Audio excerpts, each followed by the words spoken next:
Nuanez now, ESPN Radio, as well as SWX Montana Television. I'm Colter Nuanez. We're coming to you from the Northwest Motorsports Studio. Hope you're having a great Tuesday. Ton to get to today. Second hour, fun time. Love when this guy swings by. Former University of Montana Athletic Director Jim O'Day will be in studio with us here during the 5 o'clock hour. So very much look forward to that. We're going to talk everything from what does it take to move the FCS championship game or just have a bid in general, to what is the future of FCS football with several of the big dogs moving on and moving up, to what's it like trying to build new facilities on campus, specifically the University of Montana campus. Jim, always a wealth of information, and it always gets like this. I should be, to be fair, or I guess to be honest, I should just have Jim on more because, first of all, he's a wonderful guy, great to talk to. But he and I are always shooting the breeze, texting, calling, whatever, talking about the state of affairs of college athletics throughout Missoula, throughout Montana, throughout the Big Sky Conference. And it always gets to the point where we'll be having these text conversations, and he'll be sending me these long paragraphs. And finally, I'll just be like, hey, instead of texting back and forth, let's just get on the radio and talk about it. So we'll do that in the second hour. The first hour here, though, we're going to talk a bunch of Big Sky Conference hoops, specifically the game in Bozeman last night, plus some of the results from over the long weekend that included so many games for the Montana schools. And because it's a Tuesday, like we do every other Tuesday, we're going to hear from Justin Angle, a business angle, the overlay between business and sports. He's a University of Montana business professor. We recorded this one down at his shop, so that was very fun, very cool. You want to listen to Nuanez now? Stream the show somewhere besides your traditional radio. You can always do it on any of your mobile devices, laptop, cell phone, tablet, any of that, by visiting our station website, 1029ESPN.com. Click on the Listen Live tab. You can also always stream and view the show on YouTube. Nuanez will get you there. Please rate, review, subscribe, all that good stuff. And if you want to be a part of the show, 406-888-1029. It is a Tuesday, so that means it's a Taglieri Tuesday. We have a $25 gift card for you to Taglieri Delicatessen. Best sandwiches you're going to find anywhere in the city of Missoula or the state of Montana. So stay tuned. About, 40 minutes from now, we have a chance for you to win $25 to Taglieri Deli. And you can use it on any and everything. I got myself some delicious olive oil down there the other day. Special import from Italy. Man, unfiltered. Ooh, it's the good stuff. So they don't just have sandwiches down there, but sandwiches are what keeps you coming back. So we'll have some free tag for you a little later on in the show. On that note, we got a big Valentine's Day giveaway coming up. And the prize for you is going to be a set of ski tickets, lift tickets, pair of lift tickets, plus a $50 gift card to Dazzler's Car Wash so you can wash your truck before the date and after the date, then go skiing. We're also got some more Taglieri for you, too, so you have a sandwich on the lift. And maybe we'll spice it up a little bit, a couple other things as well. But as of right now, a couple weeks from now, we will be giving you $50 gift card from Dazzler's Car Wash, as well as some sandwiches from Taglieri and a couple ski lift tickets. So stay tuned for that. Coming to you from the Northwest Motorsports Studio. Northwest Motorsport having their anniversary sale now with huge discounts on their lot and at nwmsrocks.com. Check out their huge inventory and huge discounts now at Northwest Motorsports anniversary sale. Let's dive into it around the Big Sky in basketball, in hoops, presented by Skyline Sports. If you want to go to Boise for the Big Sky Tournament, second week of March, you can text us here, 888-1029. That's 888-1029. Big Sky in Boise, or you can say Big Sky in Boise to either myself, either at Skyline Sports MT or at 1029 ESPN on Twitter, or you can tweet at Krista Redpath as well. Big Sky in Boise. You got about 6 weeks to do it, but we got a pair of passes for you to send you to the Big Sky Tournament in Boise that second week of March. It's a very fun event, one of my favorite events of the year. So very much look forward to going to Idaho's capital city, and hopefully we're sending a couple of you there to enjoy Big Sky Conference hoops as well. Last night, Monday night, has turned into sort of a big-time Big Sky Conference basketball night. Usually it's Thursday, Saturday during league play, but with all the postponements and reschedulings and all that sort of stuff, a little bit strange. But there was several games in the league last night, including the one that took the spotlight, the rivalry game between Montana and Montana State. MSU hosted, and they won, and that's sort of the tried and true formula of these last handful of years. MSU posted a 73-59 victory. That's their 7th straight, the Bobcats over the Lady Grizz. Tricia Binford, head coach for Montana State, who will join us here momentarily. We are efforting her.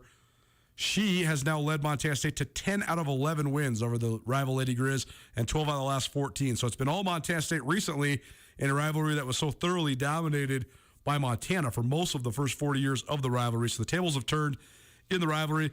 And probably more importantly, from Coach Binford's perspective, her team's now won 4 in a row. They won all 4 of their home games this last week. They had 4 home games stacked into a 7-day span, and they won all 4 of them. So a big surge by the Bobcat women, and they are now right there in the thick of things in the Big Sky Conference standings, sitting there at 6-2. We're also going to hear from Riley Corcoran, voice of the Grizz, to recap the men's basketball weekend that was, as well as last night's game, because he was on the call for the Montana side of things for the Cat Grizz game there in Bozeman. So he had some good perspective as well. He's actually called women's hoops in the league for quite some time. Maybe you didn't know that, but he was originally in the league there at Montana State years ago. So he's got good acumen when it comes to that as well.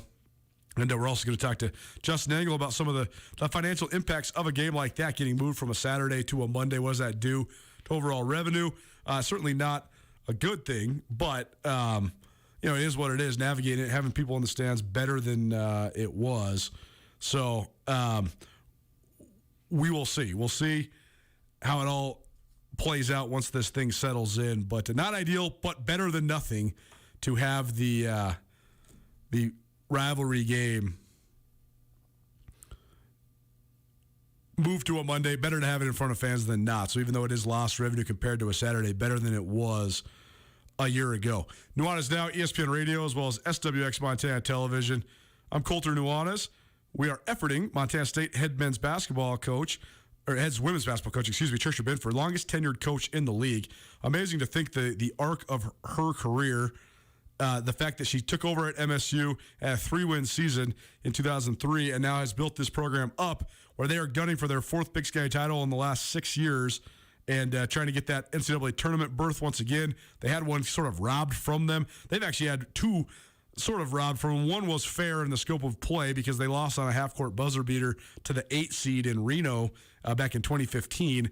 But then the second time around, Montana State had one of the great teams in league history, 19 wins for the Bobcats a couple of years ago, and they were on the brink of punching a ticket to the NCAA tournament, but instead the whole thing got called off because of the coronavirus, and so the championship game did not happen. The NCAA tournament didn't happen, so a 26-win Bobcat team never got a chance to see what their fate might have been in the big dance. But now, I don't know if this is a true championship contender, but they certainly made a stride this last week by winning those 4 home games in 7 days, capped by a huge rivalry win. But now Tricia Binford, 16-19 all-time against Montana, but 10-1 since Robin Selvig retired. So she has become now the longest tenured coach in the league and sort of sits atop the dominant spot, not only within the rivalry, but certainly one of the most prestigious coaches in the league. Watching last night's game was very interesting because I thought you saw a Montana State squad sort of blossom. They've been blossoming all week, honestly. Various players really stepping up and seizing the moment. Last night it was Taylor Jansen. But it was also so interesting because this game is so often, but the last several years at least, because of the personnel, has been touted as a matchup between 2 of the premier point guards in the league. And certainly Darian White and Sophia Stiles are that. But it's so interesting in this specific matchup how much Darian White gets under the skin of Sophia Stiles and how much Darian White can control the game on both sides of the ball. I mean, Sophia Stiles was great in certain ways yesterday. Her ability to penetrate, beat defenders off the dribble, all that was very good. But she also was 0 of 9 from the floor, 0 of 4 from 3. And Darian White, 13 points. She was only 4 of 14 from the floor, but she did have 5 assists. But to me, the pivotal moment of the game came midway, maybe towards the end of the third quarter, when Montana State drew an offensive foul on Sophia Stiles. She was very frustrated, and the team sort of was reciprocating that frustration, the Lady Grizz were. And then on the other end, Taylor Jansen hit a three, and then Montana State got a stop, and Taylor Jansen hit another three, and boom, a 5-point game is into an 11-point game, and that's the first double-digit lead of the afternoon, or of the evening, for Montana State. And then they blew it open, and they built the lead all the way up to 21 points, stretched that run to a 13-point spurt after drawing that offensive foul on Sophia Stiles. So the final result, Montana State cruises down the stretch. That last 3 minutes, they built the lead all the way up to 21 and end up winning 73-59. So 7 in a row for the Bobcats over the Lady Grizz in the rivalry game with Montana. We go now to the Rankish Brothers RV phone line. Welcome in. Great friend of this show, and now the longest tenured coach in the Big Sky Conference, Trisha Binford. She joins us frequently throughout the year, but this one a good one coming off of a win. And, Coach, I know it's sort of atypical having you on the show on a Tuesday when you just came off a win. Sort of weird having a rivalry game on Monday, but we appreciate you being here, and congratulations on the win last night. Thanks for having me, Coulter, and thank you. We're definitely recharging today. It's an interesting day to make Tuesdays your day off, so I think everybody's forgetting what day of the week it is, so appreciate being here. Well, great atmosphere in Bozeman last night. I know that maybe you want it on Saturday always because that's going to be the biggest draw with the doubleheader and all that stuff, but it was a good turnout last night. More than anything, your team really came ready to play. Taylor Jansen and Darian White both talked in the post-game press conference about how excited they were for this game, and I think that if you can have excitement, that does help mitigate some of the pressures that might come with it. But even though you were playing your fourth game in 7 days, they seemed like they had a lot of spark, a lot of energy. So what did you like about your team's performance last night, particularly midway through the third quarter down the stretch where you were able to pull away from the Lady Grizz? Well, the first thing I was really pleased with was the energy. I had heard at shoot-around just bodies feeling super exhausted, which you expect, going on that many games in that stretch, especially coming out of those COVID protocols. So we were a little bit concerned about what kind of energy we'd be able to produce. So I definitely want to credit our home crowd. Our atmosphere was incredible. I think we needed to feed off of them to quite some extent. But I just think the mentality was right. They were ready to go. You talk about how you prep for a game like that. I was telling the staff, I said, I don't know if I've ever gone into a Cat Grizz matchup without doing one live drill prior. And we just had that Sunday to kind of prepare for that matchup, and we literally did everything in a walkthrough to try to recover. And so you're naturally going to see, some kind of breakdowns, but I thought we were able to overcome that because of the energy that we're able to continue producing throughout our lineup. It is so strange, too, because I was thinking about this. I was talking with my brother. That was the first Cat Grizz affair of any sort for men's, women's basketball, or football that I have not attended in person since, I believe, 2003. So totally crazy. It just didn't work out with our schedules being on a Monday, which was a complete bummer, but it was fun watching and great talking to you now. But how did you go about just the strategy of navigating last week? Because, 4 games in 7 days, that's pro basketball, Coach. That's NBA and WNBA. That's not what college players are usually expected to do. So how did you go about just mitigating minutes and all that to even have any semblance of energy when you got to the rivalry game on Monday?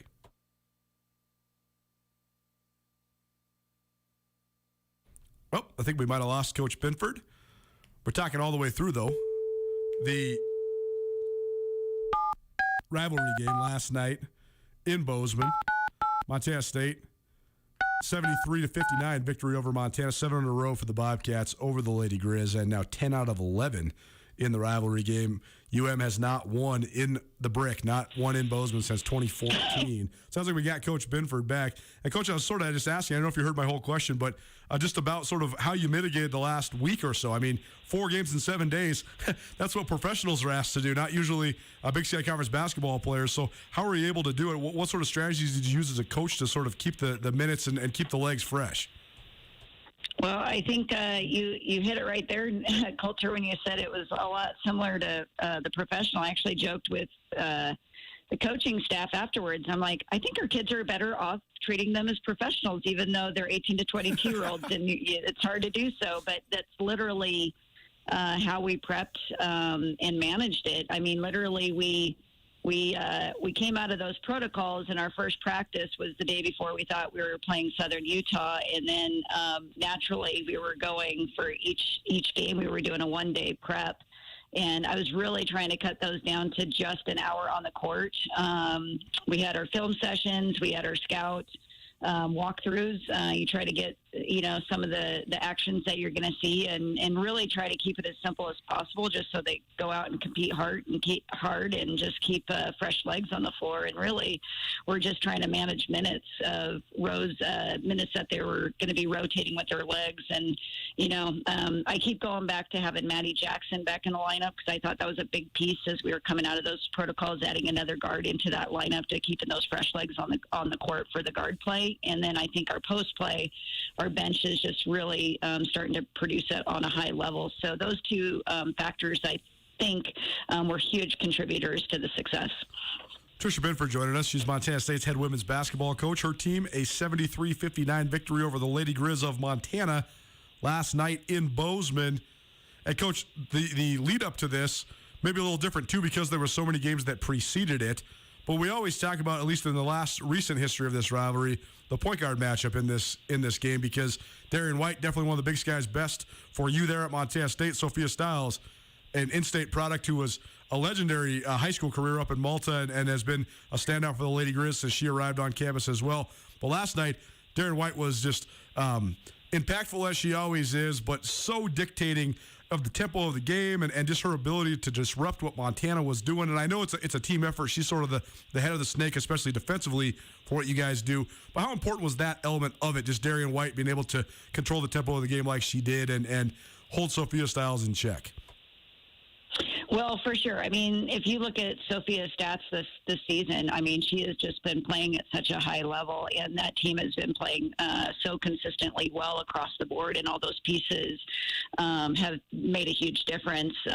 So knowing the matchup to begin with, I mean, this team, number one, the number one thing we were most concerned about was transition defense. They're so much faster this year in the open court, and how hard Soap will attack in transition, how hard Sammy Fatkin will attack in transition, and then you have posts that you got to keep the ball out of the paint with. And, we go as Darian goes. And so when Darian starts our defensive pressure, the intensity just increases across the board. And I really felt like for us, it started with the very first possession where we were able just to get ball pressure right on the start, even from Gabby Vaki, and Darian was able to run through the lane just to really settle us into the game. And, then it was back and forth for a while.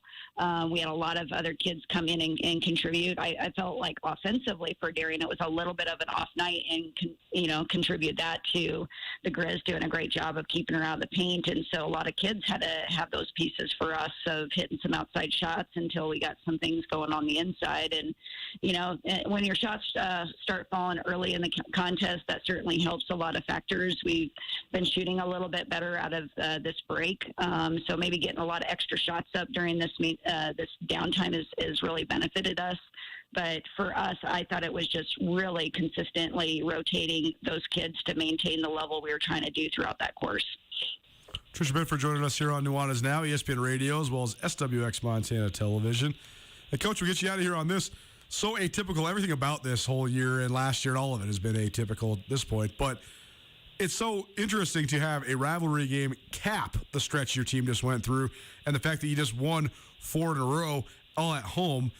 It seems to me, just watching your team, that you guys turned the corner this week, and that you're certainly now playing really good basketball. But how do you carry that over? Because, there's obviously the energy part of it coming off of such a long stretch, but also now you go on the road, and you got a couple, I guess one that has been postponed, but you got a tough game on Thursday. So how do you sort of sustain this momentum and sort of turn the page, but also harness what you've accomplished these last week or so?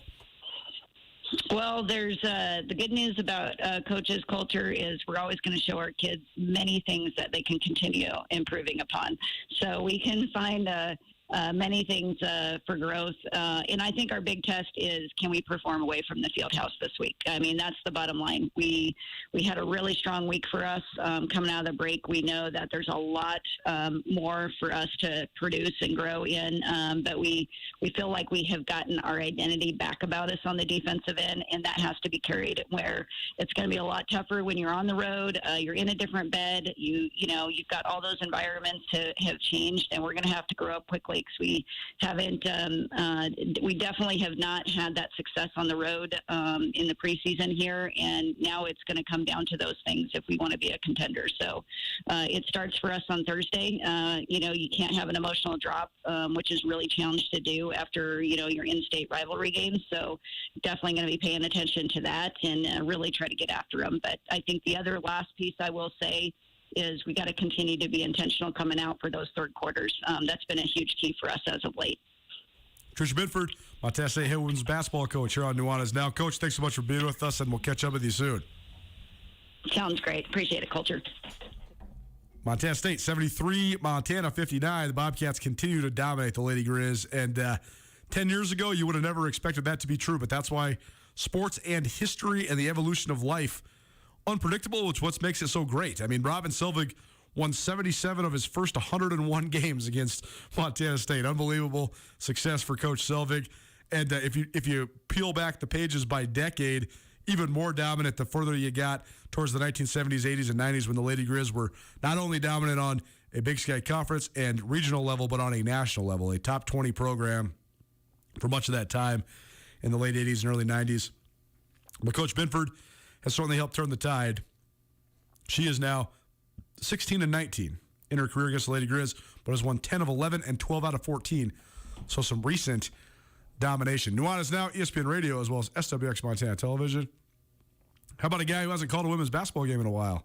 Well, I think this has become my new interview seat down here at the University of Montana, but I haven't actually done an interview surrounding a game down here in weeks. Crazy to think, but happy to have my guy, Riley Corcoran, voice of the Grizz, back in the saddle with us. We are broadcasting to you right now from Dahlberg Arena, empty, eerie. I've been meeting down here once a week for our Grizz Star of the Week, which, by the way, this week will be Josh Bannon for the University of Montana men's basketball team. I'm always sitting right here courtside doing it, but haven't seen the men Grizz play in person in quite some time. It's been several weeks since they've had a home game. But before all that, Riley and I got a lot of stuff to get to. First and foremost, though, Riley, coming out of the weekend, all sorts of great NFL games, and the reason the NFL rules all is because not only do you have all these awesome games and results to talk about, NFC and AFC championship games coming up, but every other league in the world, if your two biggest stars get knocked out of the playoffs, that's a bad thing. It's a good thing for the NFL because now everybody wants to talk about Tom Brady, Aaron Rodgers. You're a Broncos guy.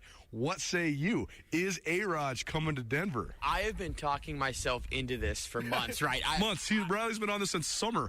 And now it's kind of coming to reality. And trust me, I was, in a way, kind of rooting for the Packers, thinking, okay, Rodgers goes off into the sunset, he wins the Super Bowl, then he tries to be Tom Brady 2.0, win it somewhere else. Now with the way that it ended, I'm telling you, I think Rodgers to Denver is a real thing. But you're totally right on the NFL. I mean, it was so fascinating to watch all weekend. I mean, is it not just the greatest sport, the greatest tournament that there is? And I think that this weekend, or this past weekend, was such a microcosm of the season. We talked about wild games with upsets and things that we just couldn't envision happening. Well, we were 13 seconds away from all four road teams winning, which is just insane to think about. The top four teams in the league all losing at home. But what a weekend it was, and it goes to show why NFL, Coulter, is always going to be king.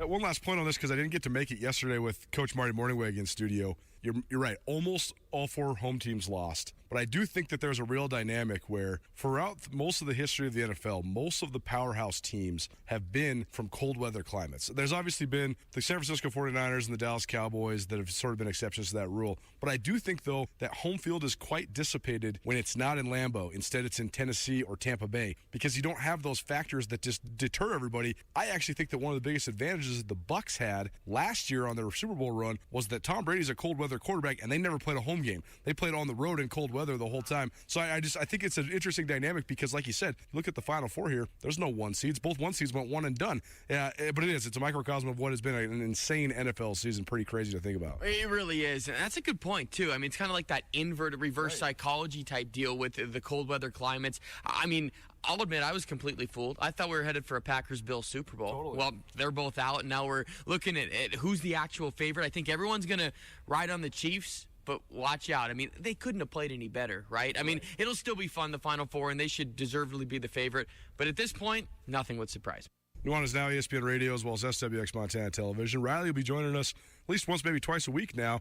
We're going to pretty much record these on Tuesdays because he's so busy traveling all over the place. This is sort of the easiest time we got to do this. But you'll be listening to these throughout the week here on Nuanez Now. And on this Tuesday, you're back from a late night in Bozeman. Sort of funny because For those that don't know the whole backstory, when I first moved to Bozeman back in 2011, Riley was just getting into the media world as well. He hit me up when I was working at the newspaper, hey, you need any extra help? And then all of a sudden, you were the play-by-play guy for the Montana State women, and here we are 10 full years later. You're the voice of the Grizz, but last night you got a chance to call a women's game, and so it was sort of nostalgic for me listening to you on the radio calling women's hoops, because that's sort of where I first started listening to you a decade ago. Back in the brick, Montana loses 73-59 to Montana State, and the Bobcats are owning this rivalry at this exact moment.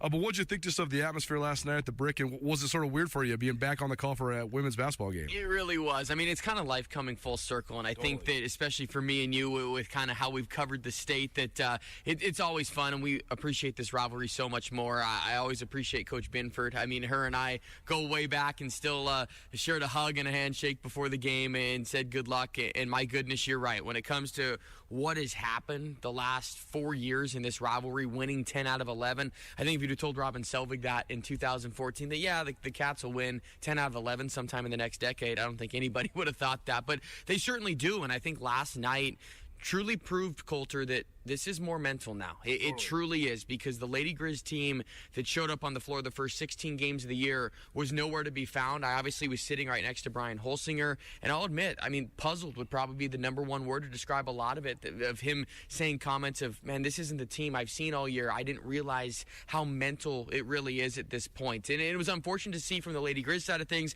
but give credit to the Cats, because I also think after their COVID break, they're coming together. They found their team a little bit more, and right now they're playing with all the confidence in the world. We know how good they are at home, and they're proving it. Good home court advantage. Always a great atmosphere. I think it's such a bummer this year, and this is us being picky and being guys that have seen this matchup on Saturdays, the doubleheader, what we're used to. Well, we're not going to get that this year. I mean, the 4 games are going to be 2 Sunday games, a Monday night game, and the women will play Saturday night in Missoula. So the atmosphere, just by my standards, maybe a bit subdued, but it still had that Cat Grizz flair. No question about it.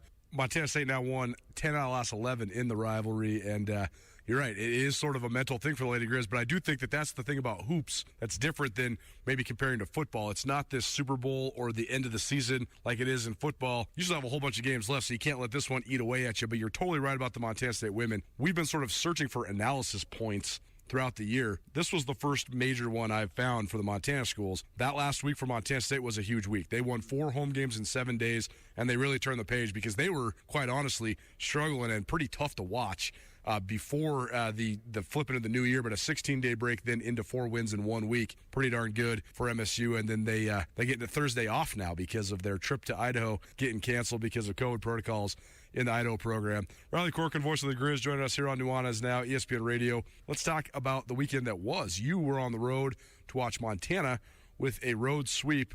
The men Grizz, they won at Portland State and then won at NAU. And listening to Travis DeCuire in your postgame, I couldn't see his face, but I could see the smile because Montana goes on the road and averages 62 points per game and still wins the games by an average of 7 points per outing. So sort of Travis DeCuire's style. He said, this is the way we want to play. This is the way that our guys are confident in playing. So seems like they've been searching for this, finding the target. And what is the best way this group can win? This is it going forward. I don't think we're going to see high point totals, but I think it's going to make Coach DeCuire pretty happy. Very well said. I think that's a good assessment from afar of Grizzly basketball right now, because I think their biggest Achilles heel, believe it or not, in the non-conference was they didn't have defined roles, and I think that everyone was kind of mixing and matching and not sure who was going to be the one to truly step up. Well, the roles are defined now, and I noticed a couple things, particularly this last weekend, is number one, I mean, they shoot 40% both games and find a way to win. Defense is where this team is hanging their hat. There's no question about it. They're tops in the league, and you can see why. The attention to detail on the scout and culture, just to see this coaching staff dissect opposing teams in the Big Sky Conference has been so much fun to watch, because they have a great game plan going in, and there was a lot of adversity for the Grizz coming into Northern Arizona. Short turnaround, all the excuses were already there, but they kind of powered through, and I do feel, I understand that Portland State and Northern Arizona are struggling and obviously not in the upper echelon, but it was a breakthrough moment on Thursday, and I say that because this is still a young core of sophomores, right, that truly, I know last year counted, but it really didn't, as far as what it meant, what it means to be Montana, playing in front of crowds, battling adversity, everybody kind of hating you, that mantra. and they broke through on the road despite not playing their best. And I think Brandon Whitney, a good microcosm of that. He didn't make a bucket in the Montana State game, and he didn't have a bucket from the floor until the 1 minute mark at Portland, but he has the game-winning shot essentially. So I think this team has found their role. And another thing as well, with Coach Shakir, we all know this, he likes tightening his rotation. It's there. I mean, there's 7 guys that are playing 25 minutes or more. Those are kind of the 7 he's going to ride with, right, wrong, or indifferent. And I think that's a good thing for Montana, just knowing their roles. And now they're in a good spot. This league's going to be crazy this year. And this is a conversation maybe for a different day, how top-heavy it is with how good the top half is compared to the bottom half. But Montana's in a good spot. 8 of their final 12 here at home where they're undefeated on the year. Riley Corcoran, voice of the Grizz, joining us here on Nuanez Now, ESPN Radio, SWX Montana Television. Last thing for you on this last weekend, I'm still trying to get my bearings on analyzing the league as a whole because there's so many new faces. I mean, you look at Northern Arizona, there's no Cam Shelton or Luka Dolovich or any of these guys. The only guys that you really remember from last year, Carson Touts and maybe a couple role players. I mean, they have this new dynamic guy in Jalen Cone. Portland State, their whole team is gone besides Khalid Thomas. I don't know anybody on the squad, so still trying to get my bearings. Where does Portland State and NAU fit into the mix in the Big Sky? Honestly, I think Portland State's in the middle of a rough patch. They are down even by their standards this year, and I think this isn't to knock the new coach, Jace Coburn, but I think there's just going to be a learning process of them figuring it out. I mean, they don't lose at home very much, and they lost 4 straight home games, so they're just not quite themselves. Tough to replace Barrett Peary, too, because he was a very underrated coach. He was a really good coach. I mean, he won 20 games at Portland State, and that's a tall task. And absolutely, when they recycle their rosters, you just mentioned, year in and year out, and they've got talent. There's no question. Their style is hard to play against, but I just don't think they're going to be a contender this year. NAU is really interesting because Jalen Cone, and our coaches were saying it, the Grizzly coaches and Coach DeCure and Coach Cobb and the rest of them, he's the most dynamic scorer probably in this league. The Grizzlies did a great job, Brandon Whitney's defense on him. But NAU, they're putting the pieces in place, and the reason why you don't know many guys on their roster, of course, Shelton and Avdalovich transfer out. This is the 2nd straight year. They're one of 8 teams with no seniors on their roster. So they're building it under Coach Burkar, and you see they're beating teams maybe they're supposed to. So I see them maybe in that 2nd tier, definitely on the top 5, but they might be in that 6, 7, 8 range for sure. Riley Corcoran, voice of the Grizz, will be on the call for the home games here this weekend.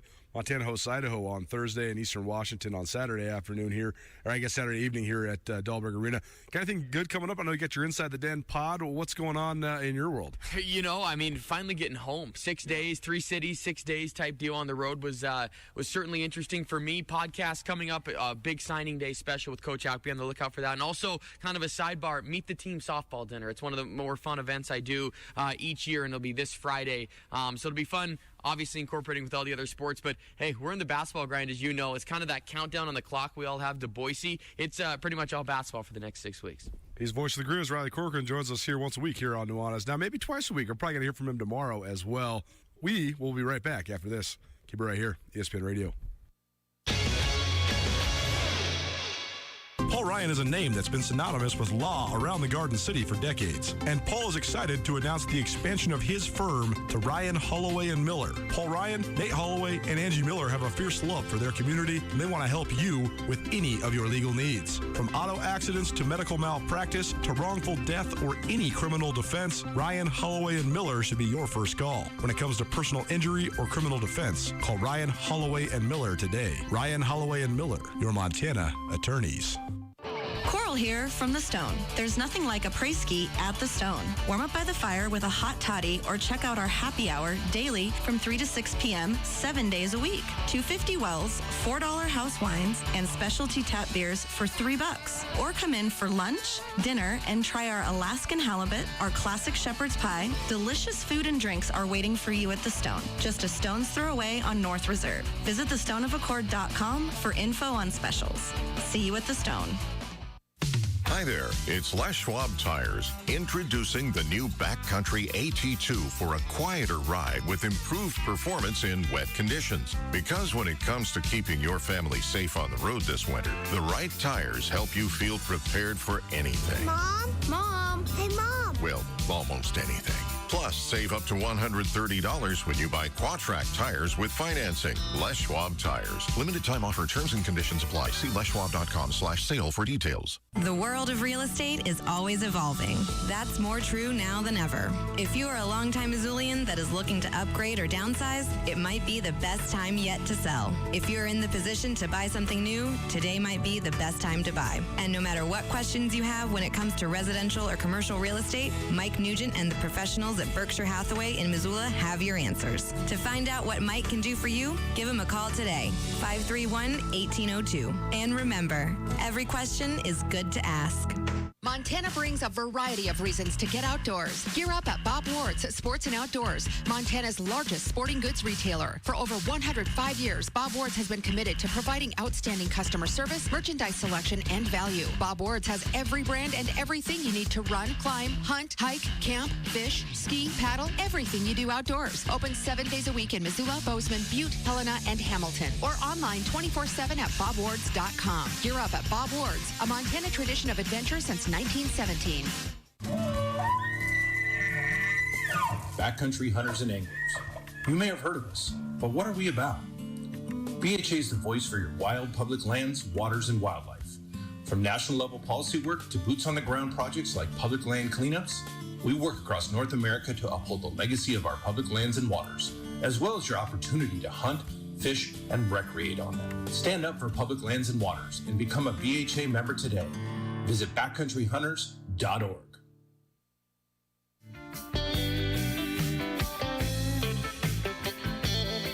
Some people get a cheap life breaking up the speed limit, scaring the pedestrians for a minute. Well, if Dire Straits on a Tuesday doesn't make you happy, I don't know what will. Nuanez now. Well, this is fun. This is a unique experience, being sort of the steerer of the ship, but not in my own ship. I'm in another guy's ship. We're at Studio 49 down here at the Gallagher Business Building on the University of Montana campus with our good buddy Justin Angle. And we do this, you're used to it now, more than a year, every other Tuesday, a business angle, the overlay between business and sports here on Nuanez now. But because of a variety of different details that we won't bore you with, we're going to be recording these now on Tuesdays here. So this is cool, man. I've been in here and I've recorded on your pod before, but it's been a little while. It's always good to get a refreshment. This is a pretty cool setup you got in here. It's the home court advantage. Yeah, that's right. Are you intimidated? I do like I will say our ESPN radio studio is beautiful, but I don't know if anybody can compete with this espresso machine over here. This is like we do have a journalist. It's a journalist dream come true. Yeah. Drum Coffee. That's right. Of the show, That's right. Sponsor of the show, sets us up with a great coffee system here. Nice espresso maker and some fresh beans. And I don't have any fired up for you right now, but I'm sure we'll get to that. It's so interesting too because I think that a lot of times athletes gravitate toward majoring in business because, competitive, it makes sense. And so many of my friends that were either former athletes or Grizz athletes when I was in college were business students here at the University of Montana. So I spent a ton of time in this building, took some classes in this building, but mostly just to, say what's up to my buddies and mostly get coffee downstairs. And so it is sort of nostalgic, but I always find it striking when I meet people in the journalism industry specifically that don't drink coffee. I feel like business people are kind of wired the same way. Going, competing. You always need some caffeine. It's weird to me when people don't. It's like, how much self-discipline can you possibly have? Yeah, where does that energy come from? I'm not quite sure. It's unbelievable. Well, this is fun. We're going to be doing this new format here for the foreseeable future, but always happy to have Justin in. A Business Angle is proudly presented by Blackfoot Communications, as is Justin's podcast, a New Angle podcast, this is sort of why this studio exists. So before we get into some of the ins and outs of the sporting world and specifically in the state of Montana, outside the state of Montana, remind people some of the history because we might have some new listeners now. You've been doing this podcast for a little while, and this is sort of the brainchild of the business school and yourself. Yeah, so a New Angle podcast is, we're coming up on 4 years, actually. Crazy. Sometime in this week, we're going to celebrate 4 years. We got about, 200 or so episodes out. And we started out as a show interviewing cool people doing awesome things in and around Missoula, and that expanded to Montana. There's so many interesting folks kind of coming through the university orbit and doing awesome things in this town, whether it's an entrepreneur, an artist, a writer, an activist, some kind of a leader student. And we just wanted to tell their stories for folks that have been tracking the University of Montana. You know, it's been an interesting few years, and 4 years ago was kind of a low moment for our positive storytelling, and it felt good to start shining a light on some of the good things happening here. We've been doing an interview every week, and for about the last 7 months, we are now airing episodes on Montana Public Radio Thursday night at 7:30 and Sunday mornings, and so you can get it there, and you can also just, all the places where you get podcasts. So, yeah, it's a fun show. A ton of stuff to talk about, but first let's start with the most immediate news of the day, which is last night there was a rivalry game in Bozeman. The Montana State Bobcats beat the Lady Grizz 73-59. That is interesting, one, because for so long of the history of the Big Sky Conference, Montana just utterly dominated Montana State in women's basketball, because Montana utterly dominated everybody in the Big Sky Conference in women's basketball. I believe Robin Selvig's record against the Montana State Bobcats, I think he won 77 of his 103 games against Montana State. So pretty unbelievable. And if you talk about the heyday, I mean, there was a moment in time there where he was winning at about an 85% clip in the rivalry game. But again, he was winning at about an 80% clip against everybody. So definitely a legend among legends here at the University of Montana. Montana State's flipped that now. They've won 10 out of the last 11. And Tricia Binford, the tables have turned. She is now the longest tenured coach in the league. She's in her 17th year, and she's the one that has the upper hand in this rivalry. All that's to say, though, from a business perspective, I found this very interesting and thought-compelling. We don't have the specific numbers or anything like that, but we can sort of talk about this broadly, because the fact of the matter is a rivalry game on a Monday night is not ideal when it comes to ticket sales. Yeah. It was a rescheduled game, so that's obviously going to take away from people that are going to go as well. But it's distinctly unique for this rivalry, because in this league and in most mid-major leagues, in most leagues, period, in women's basketball, you don't have this ultimate event where you expect to sell out both Missoula and Bozeman. So just from a revenue and business standpoint, even though Montana State gets a big rivalry win, it seems like that's a loss just in terms of the business perspective of this, the profit sharing, or I guess just the revenue accumulated for the MSU athletic department as a whole. Absolutely. I mean, it's a hit, and I think like if you're approaching it from a business perspective, you gotta have to be modeling out some of this uncertainty in your revenue projections. If you're operating in this COVID environment, we have a much more diverse set of revenue streams that are more active than they were a year ago. So like for athletic departments, things are better. Totally. You have some higher costs. Costs have come back as you've put more events online and put more people in these facilities. But yeah, losing a game, you kind of have to game that out. And I probably, if I were constructing a spreadsheet, probably have to some sensitivity analysis. If I was making projections on which game I might lose, the in-state rivalry game would be a tough one to project. But in some ways, it makes some sense. I mean, if COVID's in Bozeman, it's here in some ways. So I think you could foresee that. But yeah, it's a hit, although, Montana State has plenty of healthy revenue streams at the moment. So I think it's a hit they can sustain. One thing that I was analyzing last night, too, and we sort of have to tread lightly on this a little bit, but the game was broadcast in two different avenues. Our great partners at SWX had the game, and that broadcast was good. It was fluid, and Chris Byers, Krista Redpath, Alex Escherman, they did a good job on the call. But then there's this weird dynamic where the games are also on ESPN+. So if they're picked up locally, that's not the feed that ESPN uses. They instead use a feed provided by the school with the home play-by-play radio guy. Interesting. I don't really know what I think of that. I think that there's probably defined reasons for it that I don't really know about. Yeah. But then last night, the SWX broadcast again was good, and the ESPN stream was not for the first part of the game. And it just seems like that it hurts just the entry point for a lot of people, because this might be the one game that sort of brings them to the table to watch. It's probably some mundane contractual situation that dictates that. But I do think like a cynical thought that comes to mind is like the production of highlights for the web, for Instagram, for SportsCenter, if it makes it that high. Yep. If they have compelling video coupled Yes. Often it's coupled with like some local homer making some crazy call. Right. I mean, maybe it's if they're using the local voices on the ESPN feed, maybe it's the way to generate that type of content. Sort of take a gamble on getting good gold that you can package in different ways. It is. It's so interesting to analyze it all, because I was thinking that the other day too.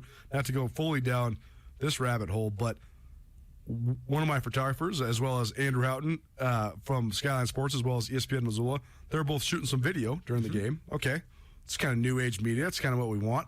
And I was thinking, oh shoot, I wonder if ESPN has the rights to this video. Oh yeah, because like for football games, for example, when the playoff games are on ESPN, the local people can't shoot anything. They have to go get the highlights from ESPN, and most of the videos that are on Twitter, social media, all that. It's just fascinating. And we are coming to you on ESPN too, but there is a lot of non-continuity when it comes. So sort of a confusing world, but here nor there. Business Angle with our good friend Justin Angle. We're down here at the University of Montana Business School. He is a professor here at UM. Okay, let's talk Olympics, because the Olympics are on the horizon. We're just a couple weeks away. Very cool that we have a whole handful of Montana people going to the Olympics. Darian Stevens from Missoula qualified over the weekend, so that means both her and Maggie Voisin are heading to the Olympics on the freestyle ski team. We also have Jake Sanderson from up in Whitefish, who will be on the Team USA hockey team. So cool for Montana athletes for sure. But I know you had some other stuff in terms of the Olympics you wanted to talk about. Gosh, I mean, it is cool for local athletes. But outside of the local athletes, like, does anybody care? Like, can we take an instant poll right now? Like, does anybody care that the Olympics are happening? I think that, see, this is where sports has both accelerated and digressed at the same time, in my opinion.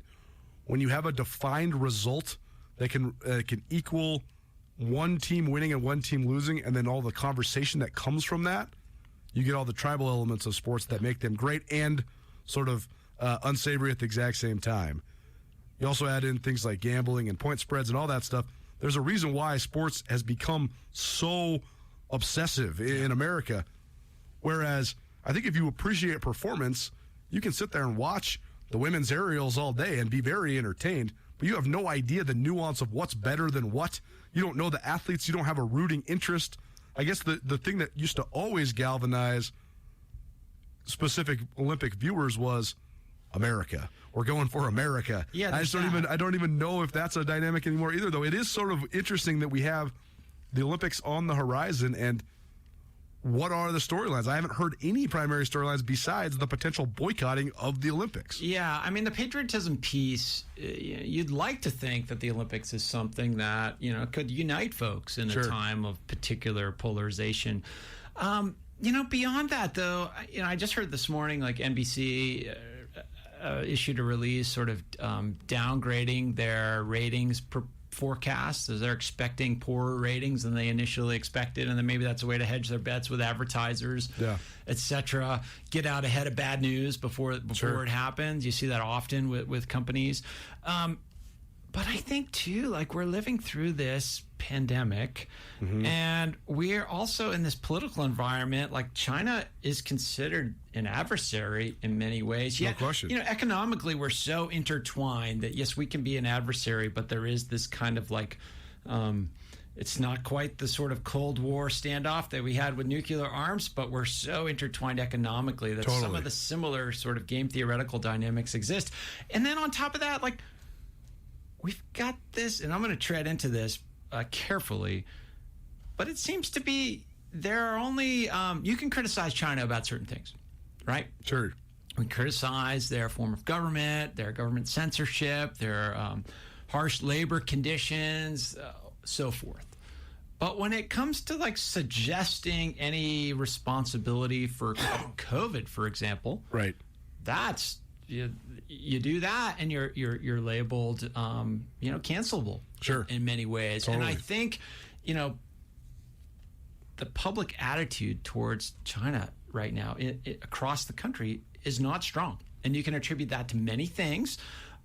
I would like to see polling based on sort of how much the public attributes COVID to China. And if that's the case, like, how much of that is reflected in the interest or disinterest in the Olympics? I don't know. Just sort of some speculative hot taking there, but it's an interesting kind of notion to think about. A Business Angle with Justin Angle. We're doing this from Studio 49 here at the Gallagher Business Building on the University of Montana campus. It's proudly presented by Blackfoot Communications. I think there's a whole bunch of factors that go into this. I think that there's a certain disconnect from a vast majority of the population from many Olympic sports. I mean, there's a certain element of resources and opportunity and place of origin that it takes to be an Olympic skier. Like, there's just not a lot of opportunity for a lot of people in America to be a skier, so they can't really relate to that.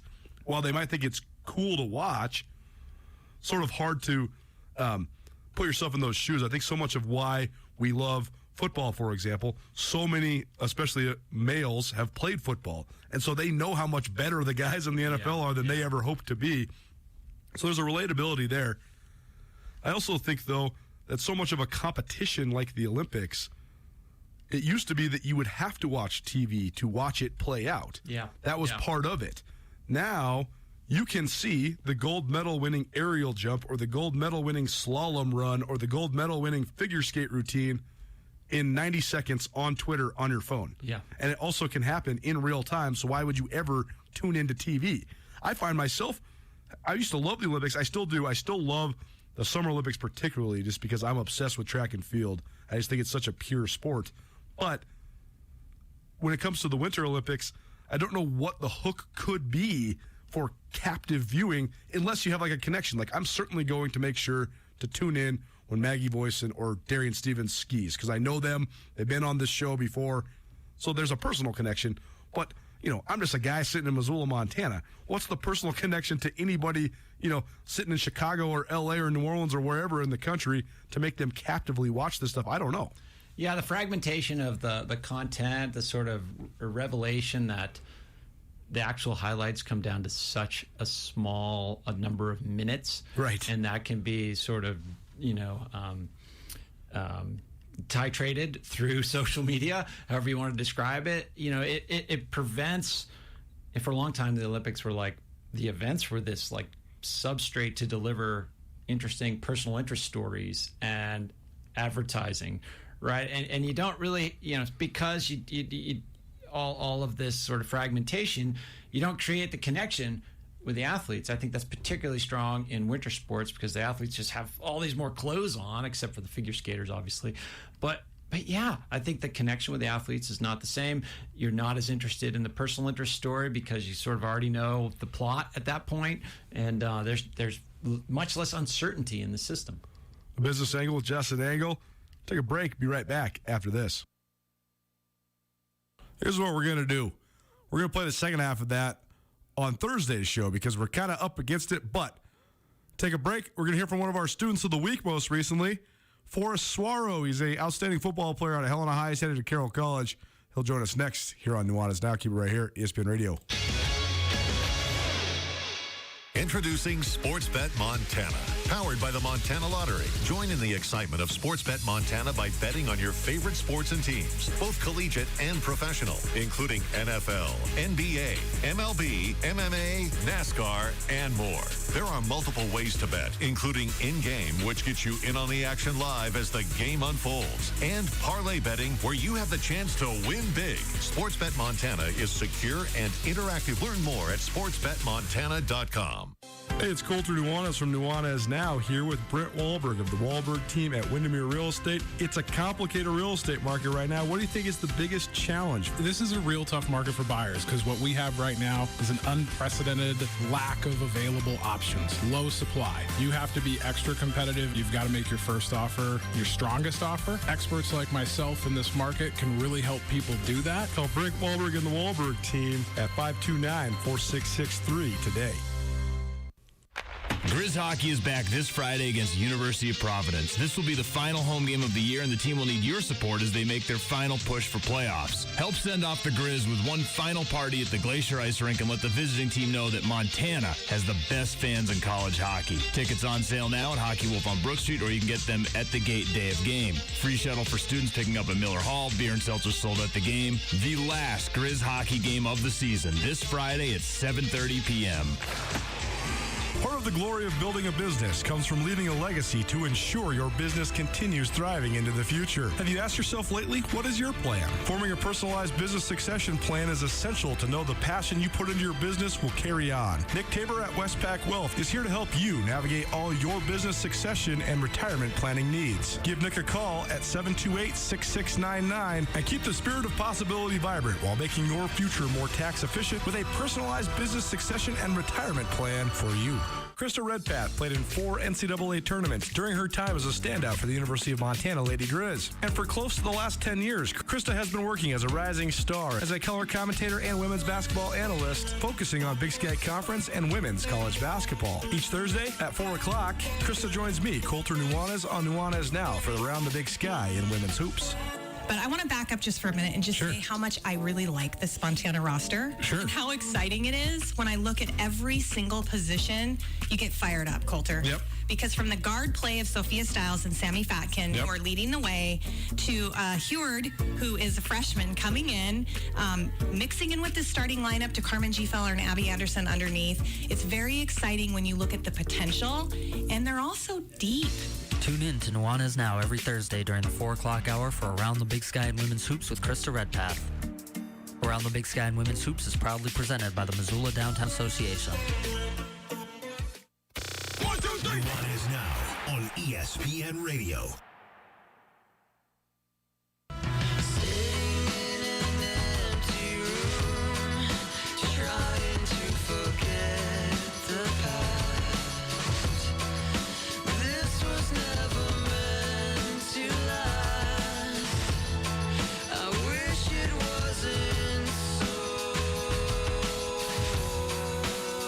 What up, Montana? Nuanez Now, ESPN Radio. Hope you're having a great Tuesday. A little audible. We were hearing from Justin Angle, Business Angle, presented by Blackfoot Communications. We'll do that every other Tuesday here on Nuanez Now. But we're going to play the second half of that interview, including about the NFL playoffs on Thursday. So stay tuned for that. Happy now for the continuation of our Mattress Firm Student of the Week. Each week, in association with ABC Fox Montana Television, us here at ESPN Radio, we're highlighting some of the great student athletes and just some of the great overall students in general from our high schools from around the state of Montana. Nominees, they do not have to necessarily be an athlete, but they do have to be involved in some sort of extracurricular activity or something, volunteering in their community, from math club, marching band, cheerleading, gymnastics, but also football, basketball, and baseball. If you know an admirable student that gives back to their community, go to mattressfirm.com/students. You can nominate athletes there. We'll be doing this once a week all throughout the spring semester. And at the end of the year, we have a big scholarship courtesy of Mattress Firm for the Mattress Firm Student of the Year. This week, we're joined by Helena High senior Forrest Suaro. Forrest, thanks so much for being with us, man. How you doing? I'm doing good, and thanks for having me. Of course, we're happy to have you. Let's first and foremost start with their senior football season, because Helena High was very good these last couple years. A lot of success, multiple playoff appearances, couple playoff wins, and a semifinal appearance this last year. So just take us through it. I know this was sort of the swan song for Scott Evans, who's a great friend of this show, a guy who comes on throughout football season always. Love having Coach Evans on. But what was it like just playing your senior year at Helena High? What do you remember most about your final football season with the Bengals? It was very surreal. I feel like it was my senior season, and I always dreamt of it, but I thought it would never happen, and it finally did. It was awesome. I felt like it couldn't have gone any better other than winning a championship, but I still had great memories and wouldn't trade it for anything. It's such an interesting deal in AA this year, too, because I've covered AA football for close to 2 decades now, and I think Missoula Sentinel and Billings West, two of the more talented teams that I've seen. All sorts of college guys, all sorts of Division I guys. But you guys had a lot of talent as well. I mean, led by Caden Hewitt, who's coming to the Grizzlies to play, as well as Marcus Evans and yourself, an all-state performer who's going to go play at Carroll College. But what did you just think of sort of the talent of those two teams? Because it seemed like those two teams, they had a lot of guys, and they were pretty competitive for the last couple of years. Yeah, I felt like they just had guys that really wanted to win and really just put it out on the line and just wanted to win every day and got better every day. And I really liked that. And we kind of started doing it at the end of the year. We started talking about how we wanted to win every day and come and have a good attitude. And, yeah, stuff like that. Mattress Firm Student of the Week, Forrest Swaro, a senior at Helena High, joining us here on Nuanez. Now he's a defensive lineman there at Helena High. And Forrest, tell us just about that element of it. I mean, how'd you get into playing on the defensive line? What do you like about that position? It's a funny story, actually. The first time I ever met Coach Evans was my 7th grade first practice on Clean King from the Small Fry Football League.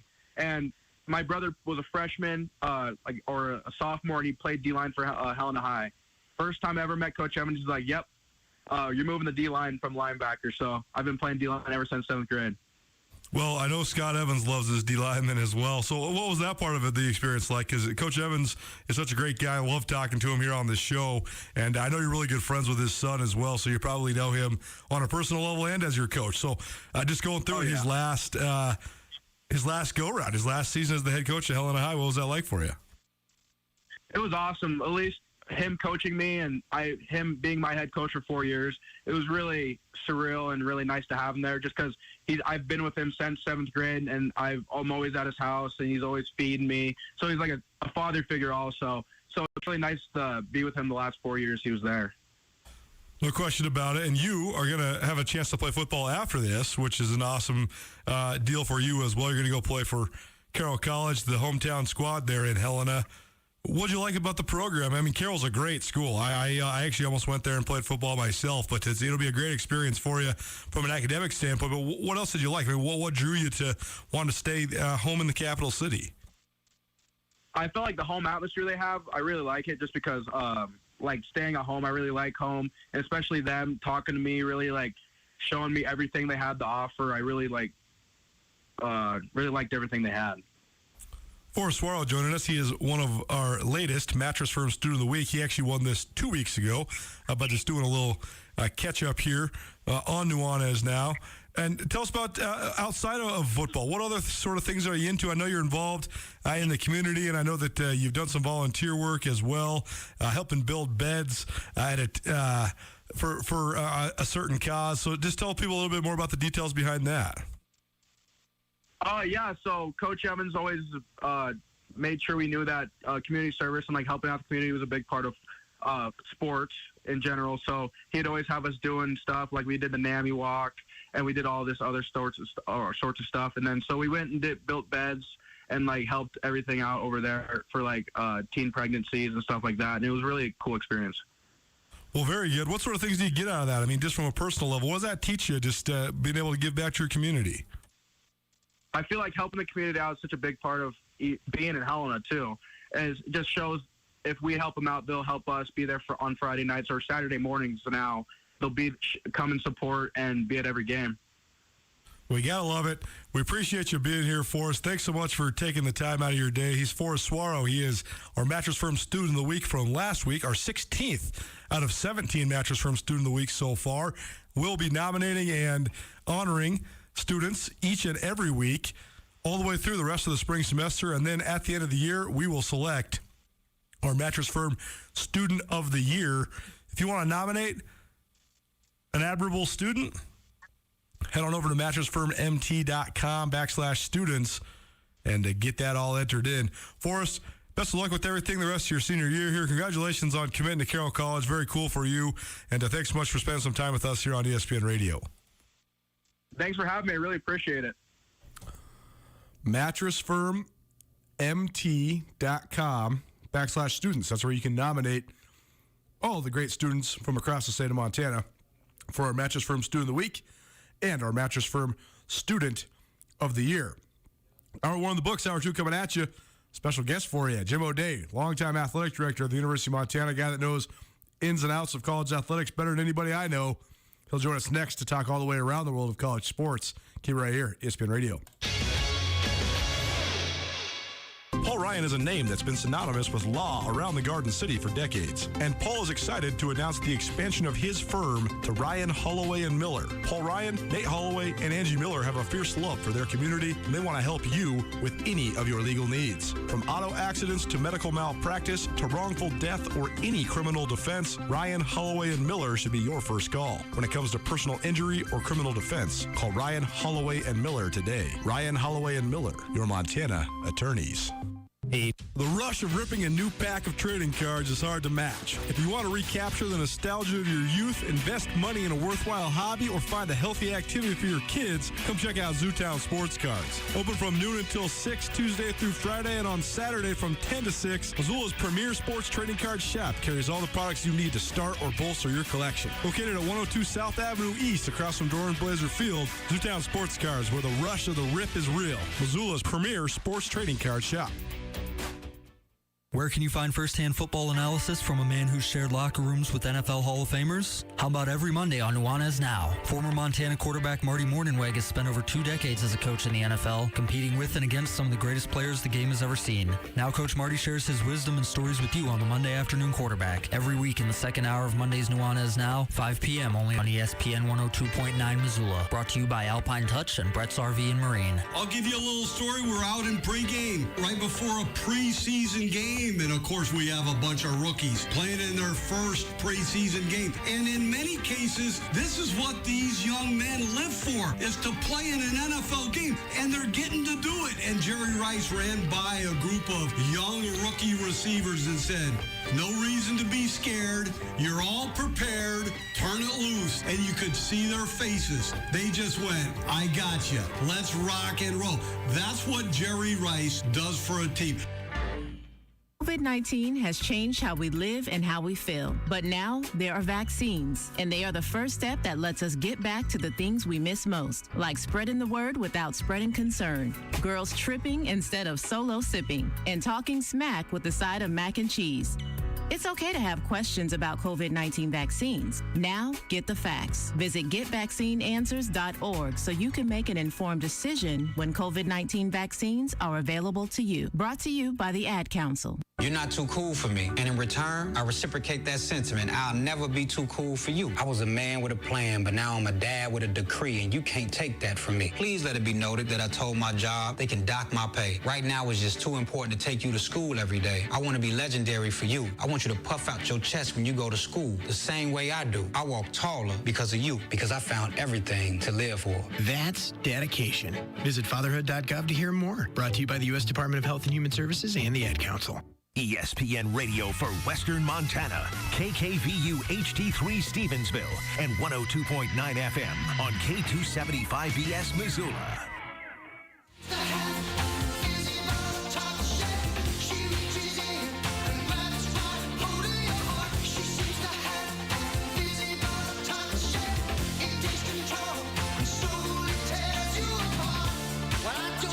What up, Montana? Welcome back. Nuanez Now, ESPN Radio, as well as SWX Montana Television. Hope you're having an outstanding Tuesday. Thanks so much for spending some time with us. I was running all over the place today, getting all sorts of interviews lined up for the rest of the week. I went to and from University of Montana campus 3 different times, but such as it is, when it's busy season, basketball season, everybody's running around, every game on earth is getting rescheduled. It's hard to keep it all straight, but we love bringing you all the best when it comes to sports across the Treasure State each and every weekday. If you missed anything in the first hour of the show, you can always find it on the Nuanez Now podcast, which is proudly presented by The Advocates as well as Sportsbet Montana.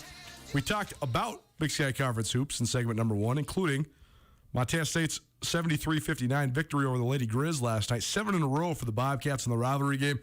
10 out of the last 11, 12 out of the last 14. Don't think anybody saw that coming about 10 years ago when Robin Selvig owned the Bobcats and owned pretty much everybody else in the conference and in the region. We also heard from Tricia Binford, MSU women's head coach, as well as Riley Corcoran, the voice of the Grizz.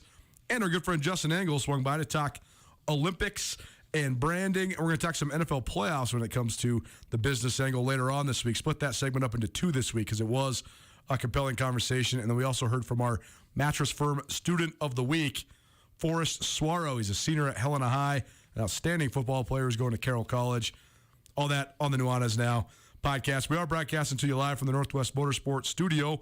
Northwest Motorsport is having their anniversary sale right now. They have huge discounts on their lot, and you can always check out the largest inventory of trucks anywhere in the Pacific Northwest by visiting nwmsrocks.com.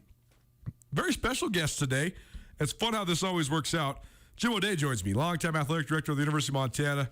But more importantly, a good friend of mine, a guy who has been very influential in teaching me the ropes in terms of journalism and the sporting world.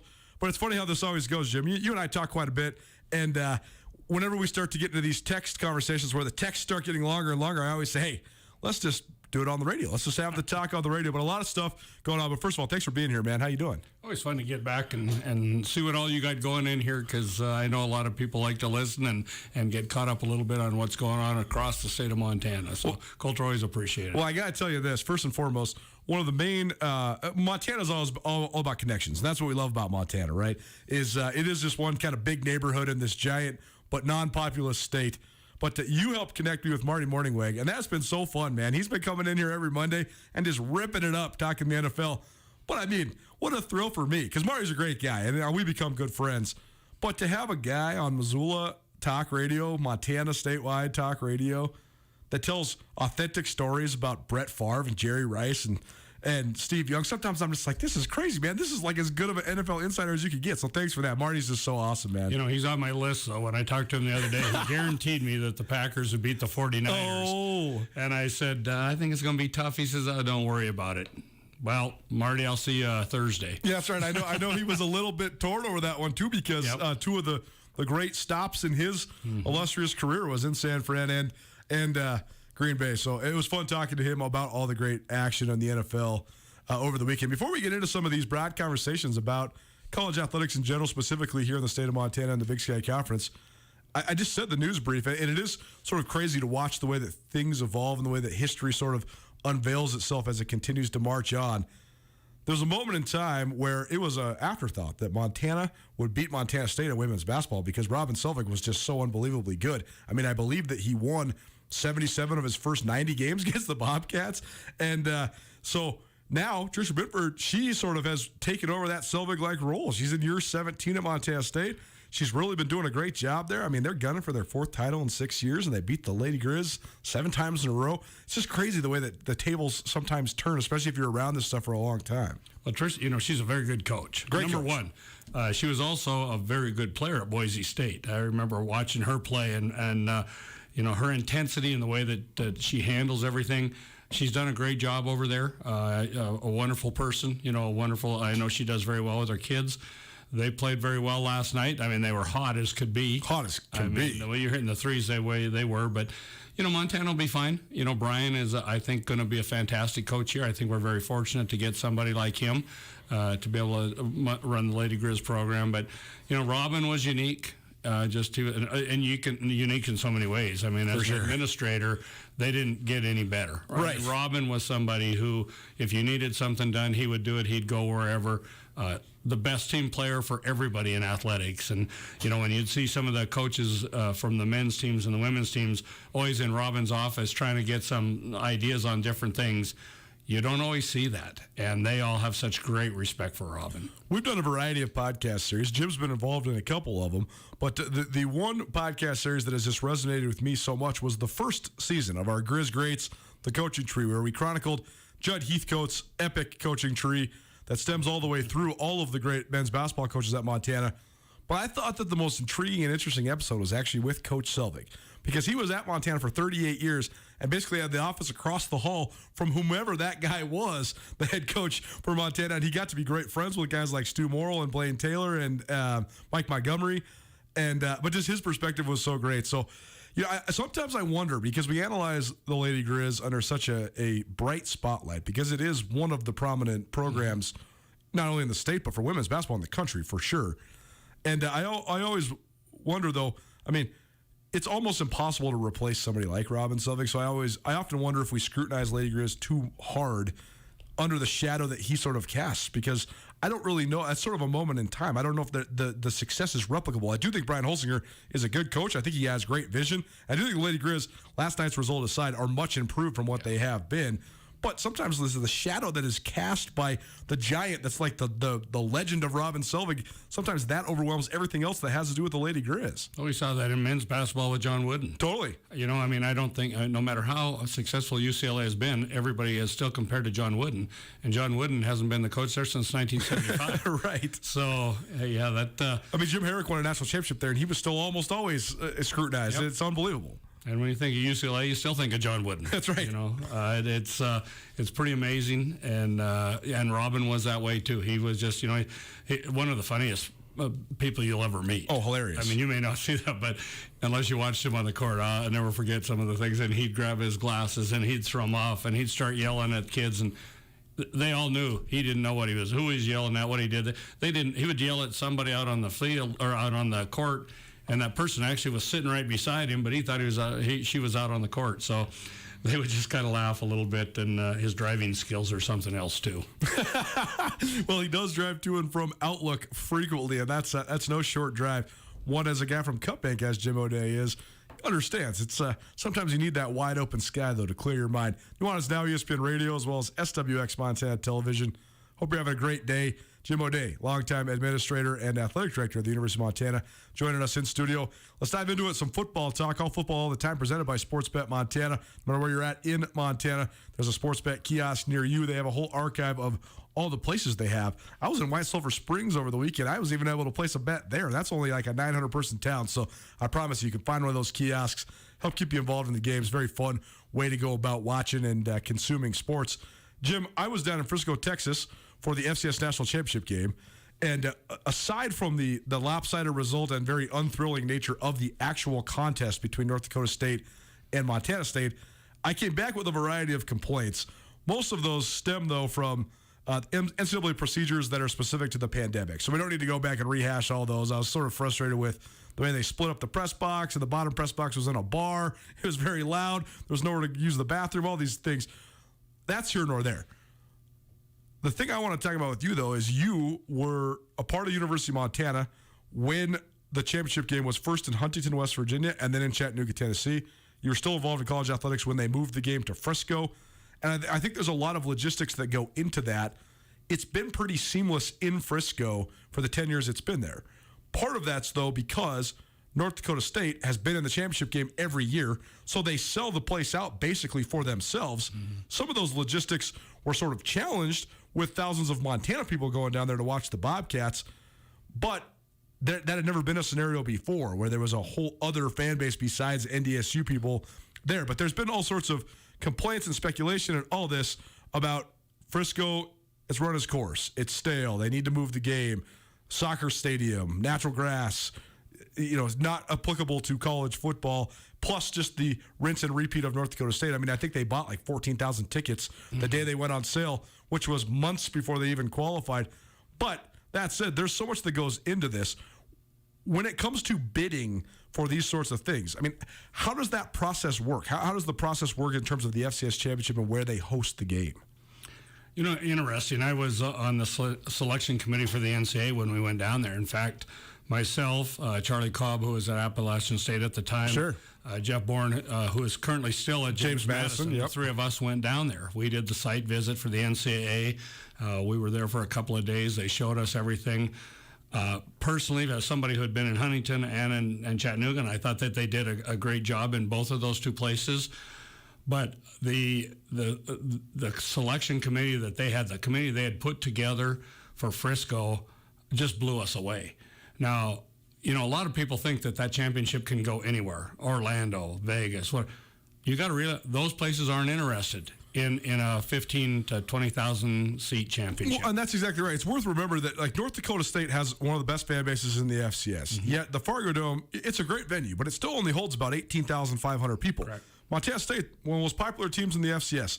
Even when they sell standing room only, that's still less than a 20,000 seat stadium. So you talk about the most passionate of those fan bases.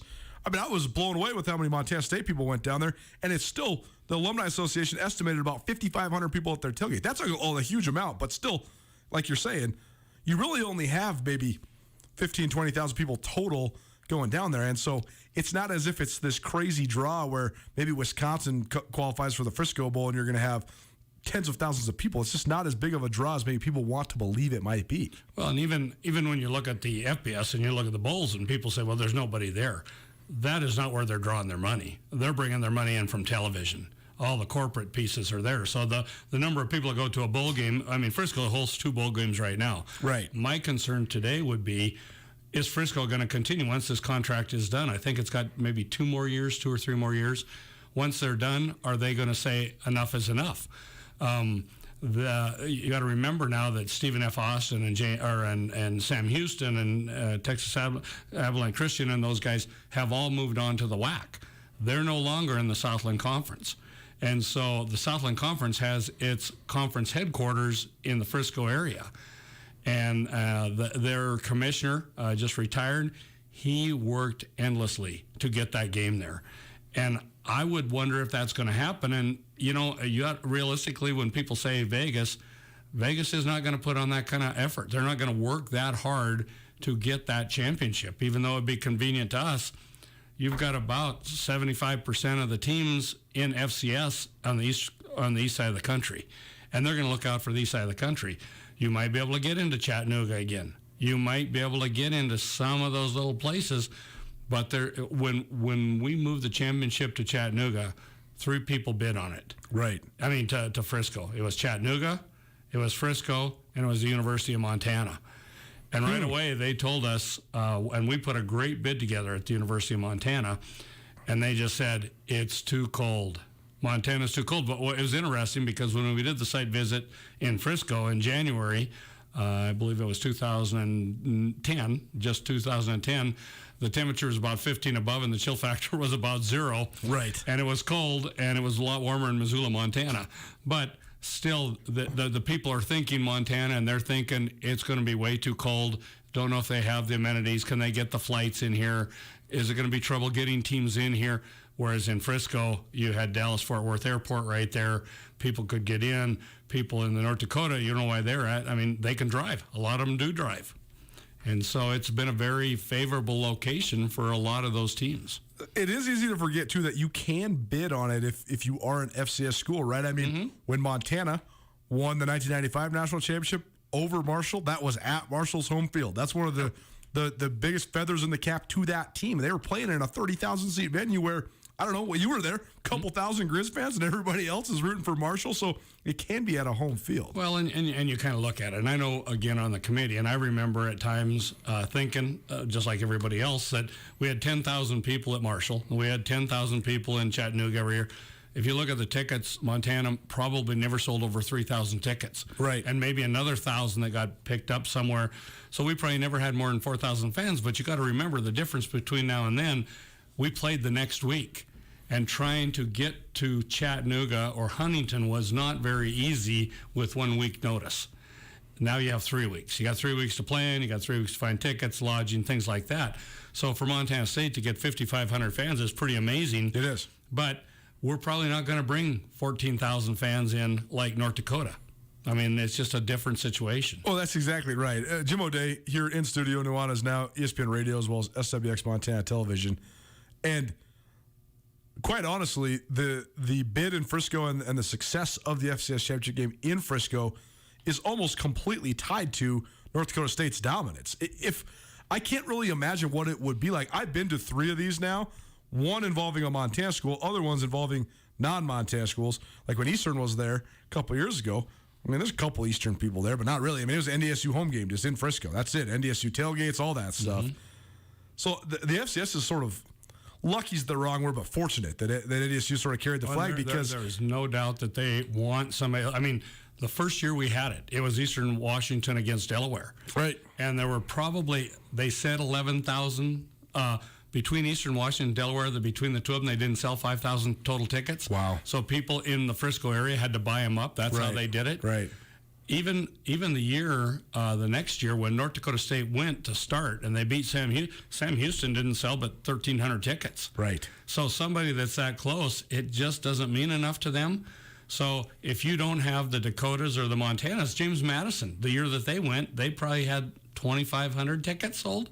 So if you don't have the Dakotas, not very many towns want to put in that kind of energy and put those resources together to put that championship on. It's just not that easy. It's definitely not that easy. So do you feel like it's still a good fit there in Frisco? I don't know. I don't know what I think of it, because I think that the scenario there is good. Like if you've ever been to Frisco, it's cool. Like where the stadium's at, it's very accessible. There's hotels and restaurants and bars all around. All brand new. All brand new. You don't need any sort of transportation, really. I mean, you can just take an Uber or walk everywhere, really, and it's all right there. That said, though, and part of this is completely out of the venue and the host city's control. It does seem sort of still because North Dakota State's been there so often. Everybody knows how to travel. Like when you're checking in and out of your hotel, you see the NDSU people, they have the same block rooms they had for the last 10 years. Yeah. That's pretty crazy. It seems like an unfair advantage, but I don't really know if the host city has anything to do with that. Nope, they really don't. They at the end of August, they put 10,000 tickets out for sale to anybody. Right. And the North Dakota State people buy them all because they feel that confident they're going to go. Then you get, I think it's 4,000 for each of the two teams that get in it. So there's their 14,000, and then there's 2,000. I mean, this year's game, when everybody was complaining, it still only sold 18,000 tickets. Right. You got to remember, the only time that it came close was when James Madison played North Dakota State that one year, and I think it hit about 19 or 20,000. Sure. But it's never been bigger than that, other than when it was in Marshall. Right. When it was in Marshall, it had like 32,000, 31,000 people. Right. But it was their home game. They were moving up. They had a lot of people. In the second year, of course, they had Randy Moss. Sure. And so they really wanted to go out with a bang. But since they've left Huntington, it hasn't been anywhere near. It's been at least a drop of 10 to 15,000 fans. I think so much of the complaining from Montana people, though, came, like you were saying, that North Dakota State, they bought up so many of the tickets. So then when MSU people were trying to buy tickets, they were looking for them almost exclusively on the secondary market and getting price gouged because they'd already, the market was being reallocated because of supply and demand and all that sort of stuff. Kind of like a Grizz Cat game. Totally, right? Right? It is very, very similar to a Grizz Cat game. And then if you just wait a little bit, all of a sudden, I was getting calls from all kinds of people saying, hey, these people can't make it. We bought too many tickets. Do you know anybody that needs them? And I'm like, no, I'm not in that market. But that's why they had 18,000 in a 21,000-seat stadium. Jim O'Day in studio with me, Colter Nuanez, talking all things college football. The FCS is a evolving subdivision. It always has been, but I'm interested in what the future might hold. I know Montana and Montana State both are as well, but things are moving pretty rapidly, especially with a couple flagship programs on their way out. We'll talk about all the ins and outs of maybe what it takes to move up or lack thereof, and what the future of this subdivision is, as just a few of the flagship programs are left standing. Keep it right here. It's Nuanez Now, ESPN Radio.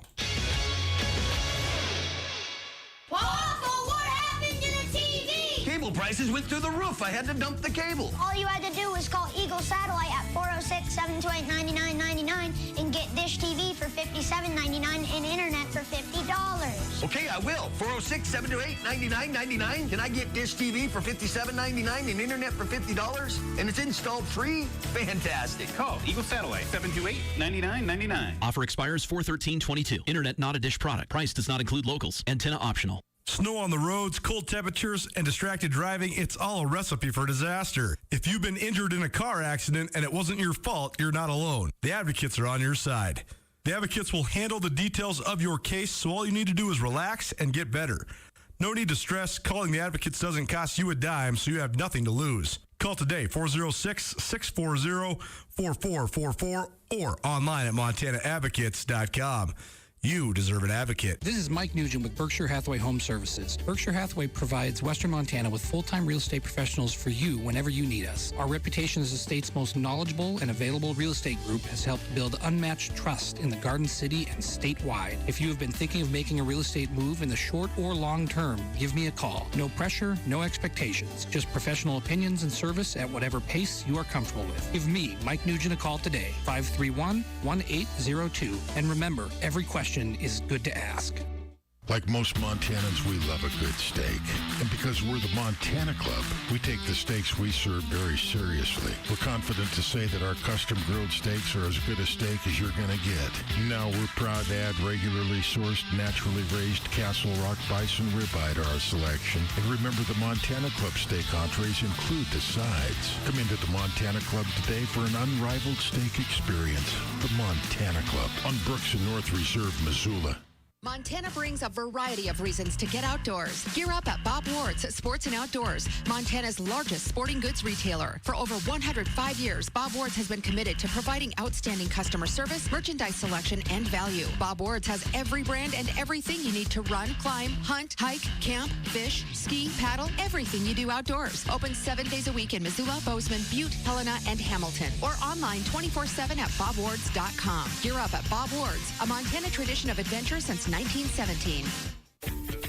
Florence Coffee Chai satisfies just right when the winter months come to Montana. Black tea with spices, steamed milk, and a touch of sweet combine into a soothing, full-bodied blend. Whether it's spiced, vanilla, chocolate, apple, or even no sugar-added vanilla, we have a chai waiting for you at any Florence Coffee location. And be sure to visit us at florencecoffeeco.com. The best flavor under the big sky.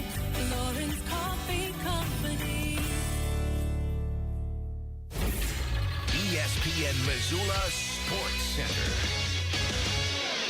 Montana State continued its recent domination of the Lady Grizz on Monday night in Bozeman. Hello, I am Coulter Nuanez. The Montana State women's basketball team used an 11-point spurt that bridged the end of the third quarter and the beginning of the fourth quarter to push a two-possession game to a 21-point advantage with 3 minutes left at Break Breeden Fieldhouse. From there, the host Bobcats cruised to a 73-59 win over Montana in the first rivalry game of the season in a contest originally scheduled to be played at the Brick on January 9th. MSU sophomore Taylor Jansen buried 3 of her 4 three-pointers during the decisive run and scored a team-best 14 points as Montana State won its 4th home game in the span of 7 days. The victory is also MSU's 7th straight over rival Montana. The Bobcats have won 9 of the last 10 and 12 of the last 14, a turning of the tide after the Lady Grizz won 77 of the first 101 matchups between two Big Sky Conference foes. MSU point guard Darian White scored 13 points and dished out 5 assists while helping hold her counterpart Sophia Stiles to 0 of 9 shooting and just 4 points with 4 turnovers. Sammy Fatkin led Montana with a career-high 24 points. Montana was supposed to play at Idaho Thursday, but that game plus MSU's scheduled game in Moscow Saturday have both been postponed due to COVID-19 issues in the Idaho program. MSU will play at Eastern Washington on Thursday, and the Lady Grizz will play in Cheney on Saturday. This ESPN Missoula Sports Center is brought to you by Selway Armory.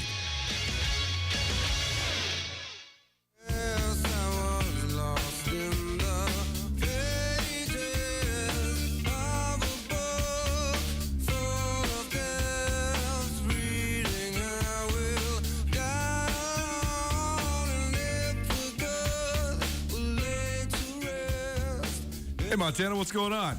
Thanks so much for tuning in. Nuanez Now, ESPN Radio, as well as SWX Montana Television.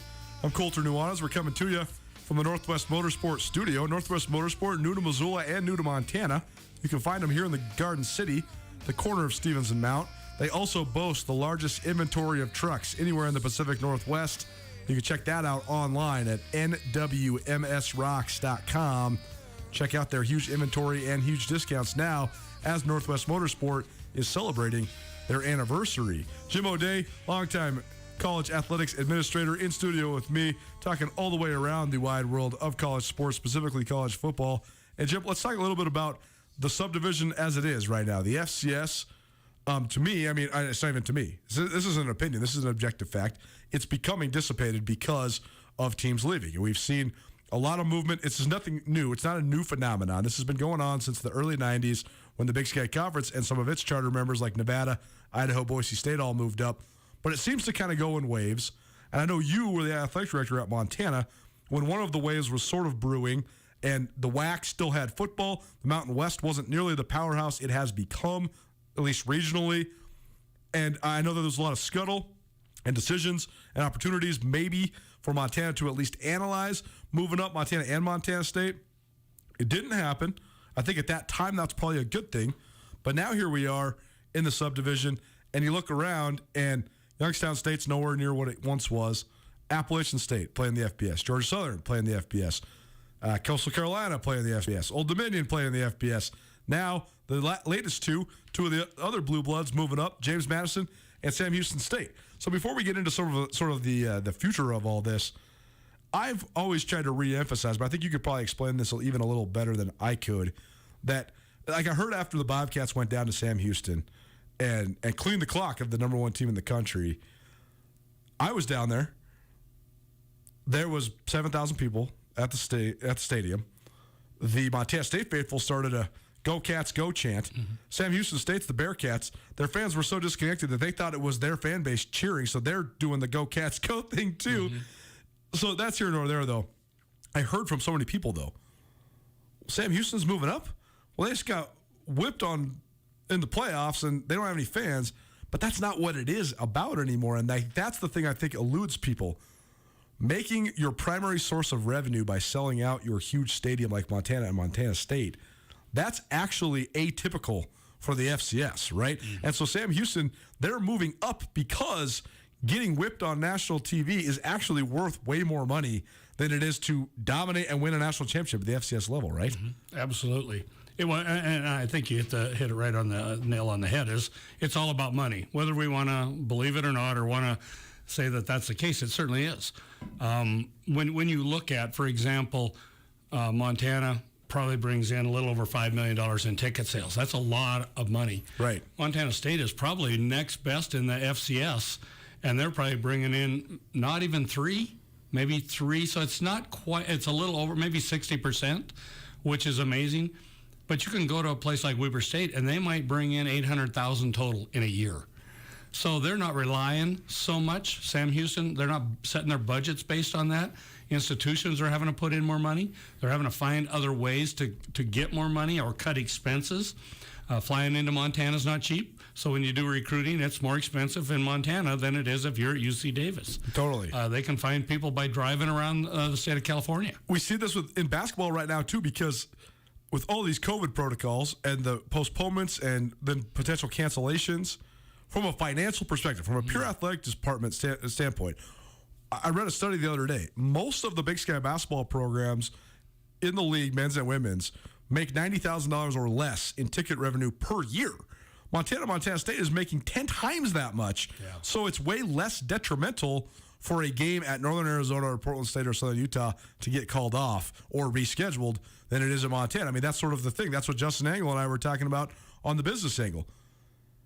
It's a completely unique to the state of Montana to see a women's basketball rivalry get rescheduled on a Monday and have that be a gigantic downfall financially for the host university. That just doesn't really exist anywhere else in the country. Well, I think they had 2,400 last night, right, for the women's game. And right. when the men played a couple weeks ago on that Sunday night, I think they had 3,400. Yeah.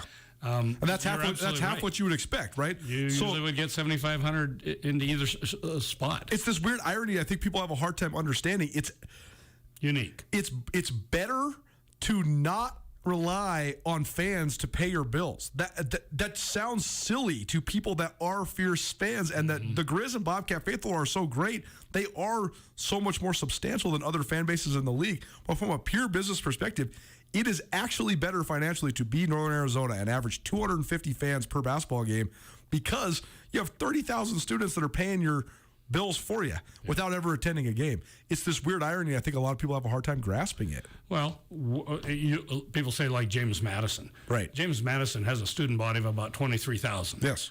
Their student athletic fee is about $2,200 a piece. They start the day with over $45 million. Well, that's twice as much as Montana. Montana's budget is $22 million. Right. So they start that without selling a ticket, right, without going out and raising any money, right, without anything, doing any fundraising type things, seat licenses or anything, playing any guarantee games.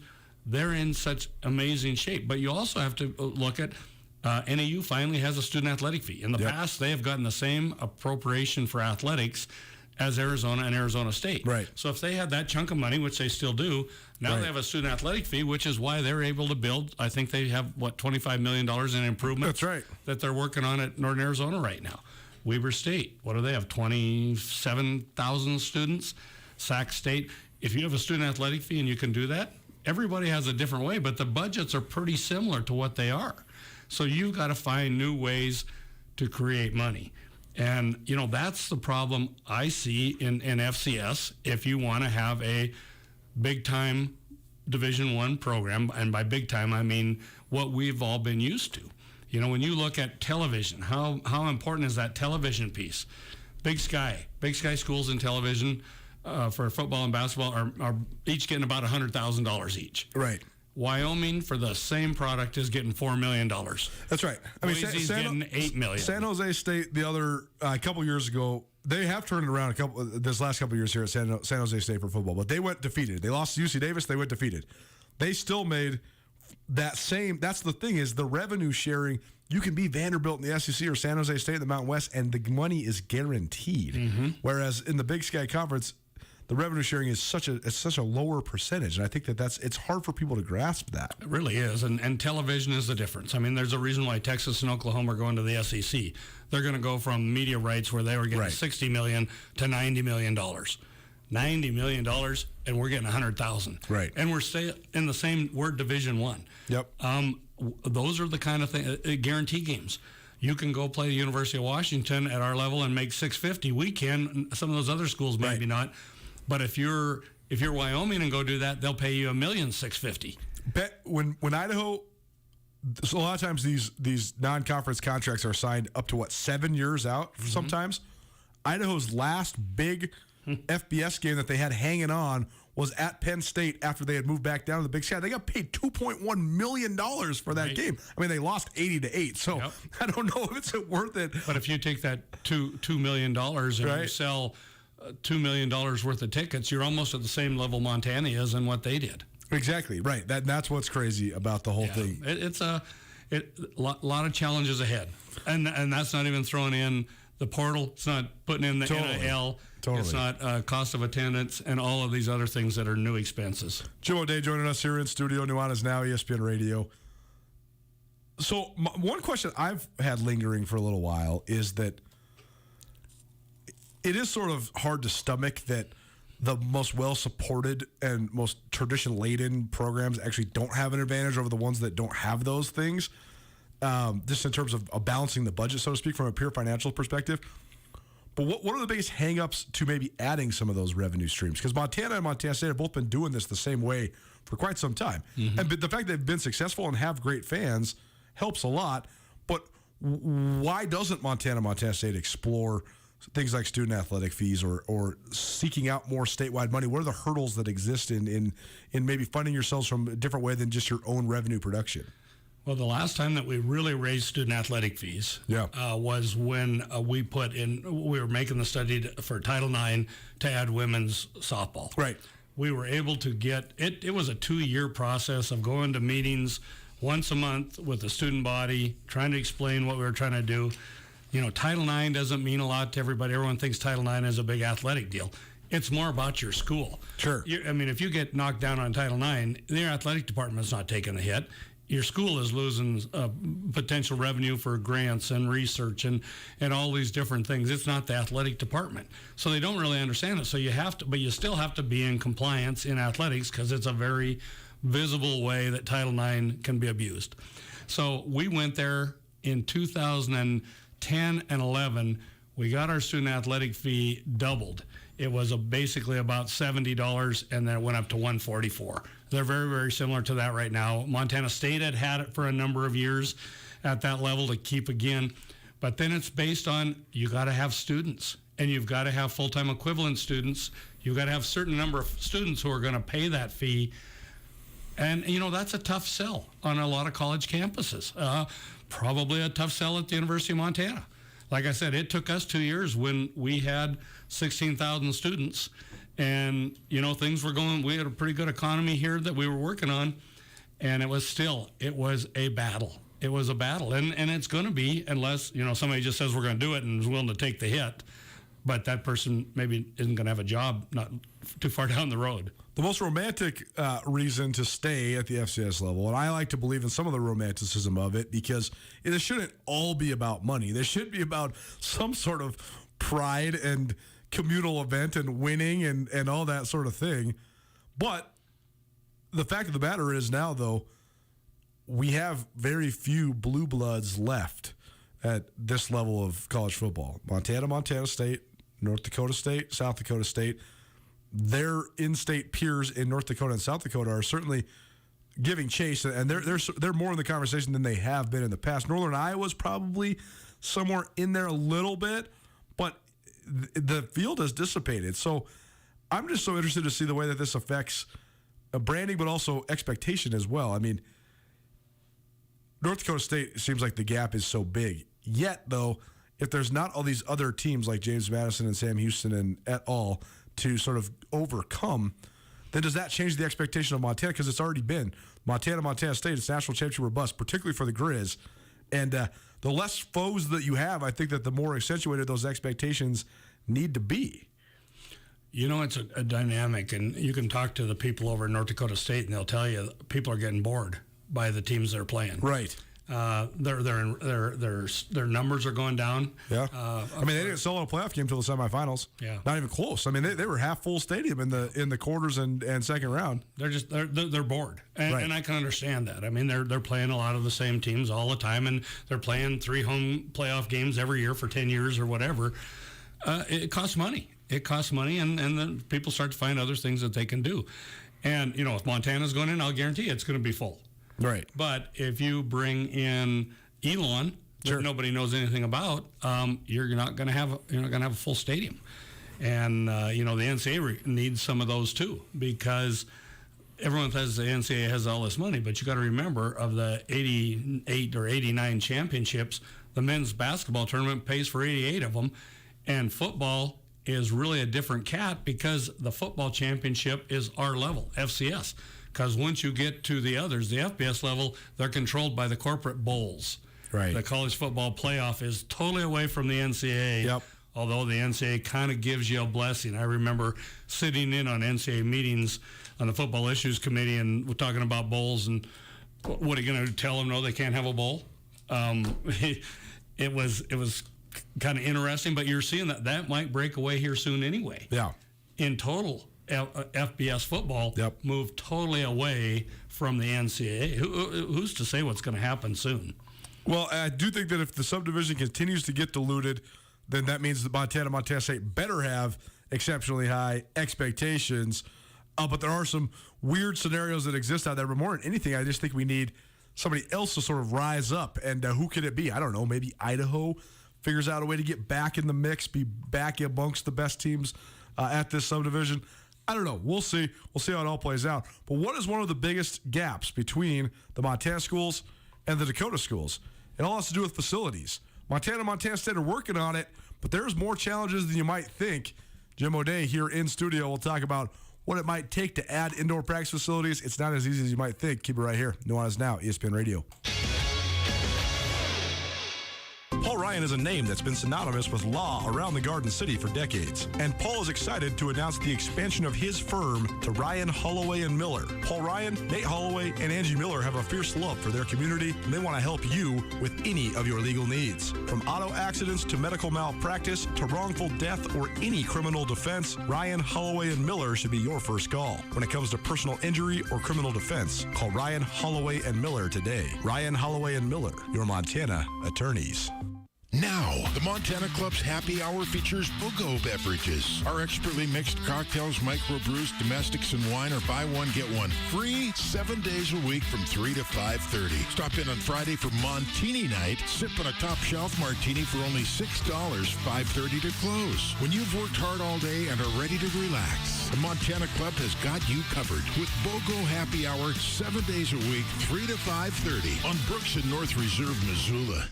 Whether you're in the restaurant business or you just want to host any big event, J&V Restaurant Supply can make sure you have everything you need. J&V Restaurant Supply is your home for everything kitchen. Whether you're a bear or a bobcat, an eagle or a Scotty, J&V Restaurant has everything you might need. They have locations in Bozeman, Billings, and Great Falls. If you can't make it in, J&V also has a great website, jvrestaurant.com. Get everything you need for your next event at J&V, your restaurant specialists.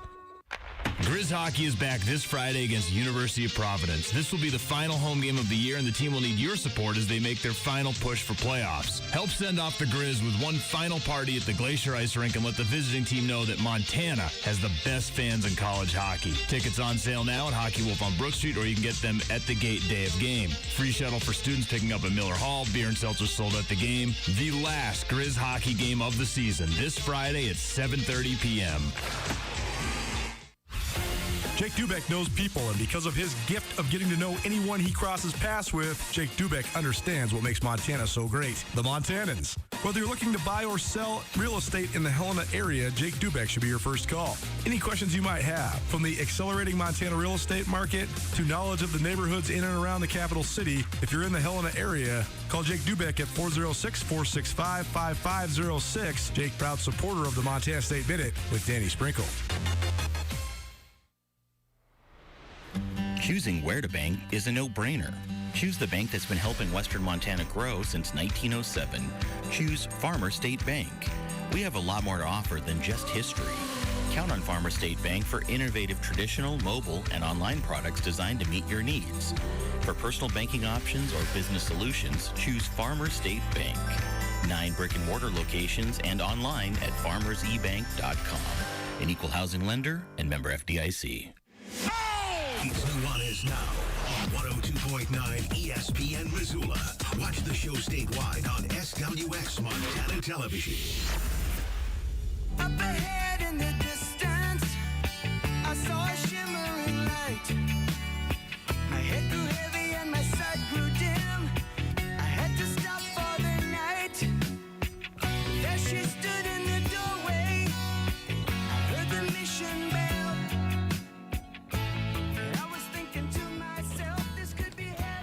You to do it. Happy Tuesday, everybody. Nuanez Now, ESPN Radio, as well as SWX Montana Television. Jim O'Day in studio with me, Colter Nuanez. Only about 7 minutes left here on your Tuesday, but I wanted to touch on one last thing. We're talking all the way around some of the challenges of college athletics and maybe some of the ins and outs that maybe the general public doesn't understand. So, Jim, the last thing is we talk about FCS football. North Dakota State has been so dominant over the last decade. So much of it comes from the tradition that they already had established from their Division II days and the great fan base that they already had established as well. But also so much of it has to do with all their facilities advantages. They have one of the nicest indoor practice facilities in the region, period, for where they're located. They're able to offer full cost of attendance, and it just helps them. The rich just get richer. When you just stay in Fargo for the duration of the playoffs, you get 3 extra weeks of playing, 3 extra weeks of practice, and it just sorts of forms on itself. Well, one of the schools that have done a great job of trying to keep pace with North Dakota State is South Dakota State. They've raised a tremendous amount of money. They opened a beautiful brand new football stadium. They have a brand new indoor practice facility as well. And you actually texted me an article a couple days ago about their overall fundraising efforts in general, $120+ million on campus and $41 million within the athletic department. So they're keeping up with the Joneses as well. But Montana State, I think that's the place. If they want to close the gap, it starts there, right? With facilities and those sorts of upgrades you can make on campus for the athletic department. Well, you've got to be, depending on what all happens, who knows what's all going to happen. I mean, Montana has had 2 opportunities. A lot of people don't know. In 2006, we were offered to go to the Mountain West. President Dennison at the time really wanted to do it. Montana State president didn't want to do it at the time, and you couldn't go. I mean, it was one of those situations. I don't know if that would exist today. That could be totally different today. Right. 2009, the WAC came to us. They wanted to do it. We did a study. In truth, the study said, you're in the wrong place. Sure. You should be at another level because you're not like these other people. That's right. And you are who you hang around with. That's right. And so, but there was really no reason to move it. Then we still had a pretty good we had a good subdivision. We did still have the App States and all those guys there. But every year it changes, and we're seeing that. And should North Dakota State and South Dakota State be someone that maybe the Mountain West would look at? Should Boise State and San Diego State move on? Now all of a sudden you start to say, okay, who do we have left? Who can we bring in that we can charge $70 a game? Who do we have that, really brings respect to our campus? Because you got to remember, it's a real academic issue. Who do we fit in? What Carnegie level academically do we fit in? Who do we fit in with, and who don't we fit in with? And that's where your changes are going to be. But, but you also have politics. Sure. And politics are big, and politics on campus. I don't know how many times I hear, you know what, we're going to build either Montana State, we're going to build a new practice facility. Right. It's the buzzword right now. Everybody's talking about, is it going to be a bubble? Is it going to be a facility? Whatever. But everybody's saying that's what we need next. But it's a lot more complicated than just getting the money, right? And we do need it. Yep. But you got to be able to convince a lot of people that we're going to take away green space.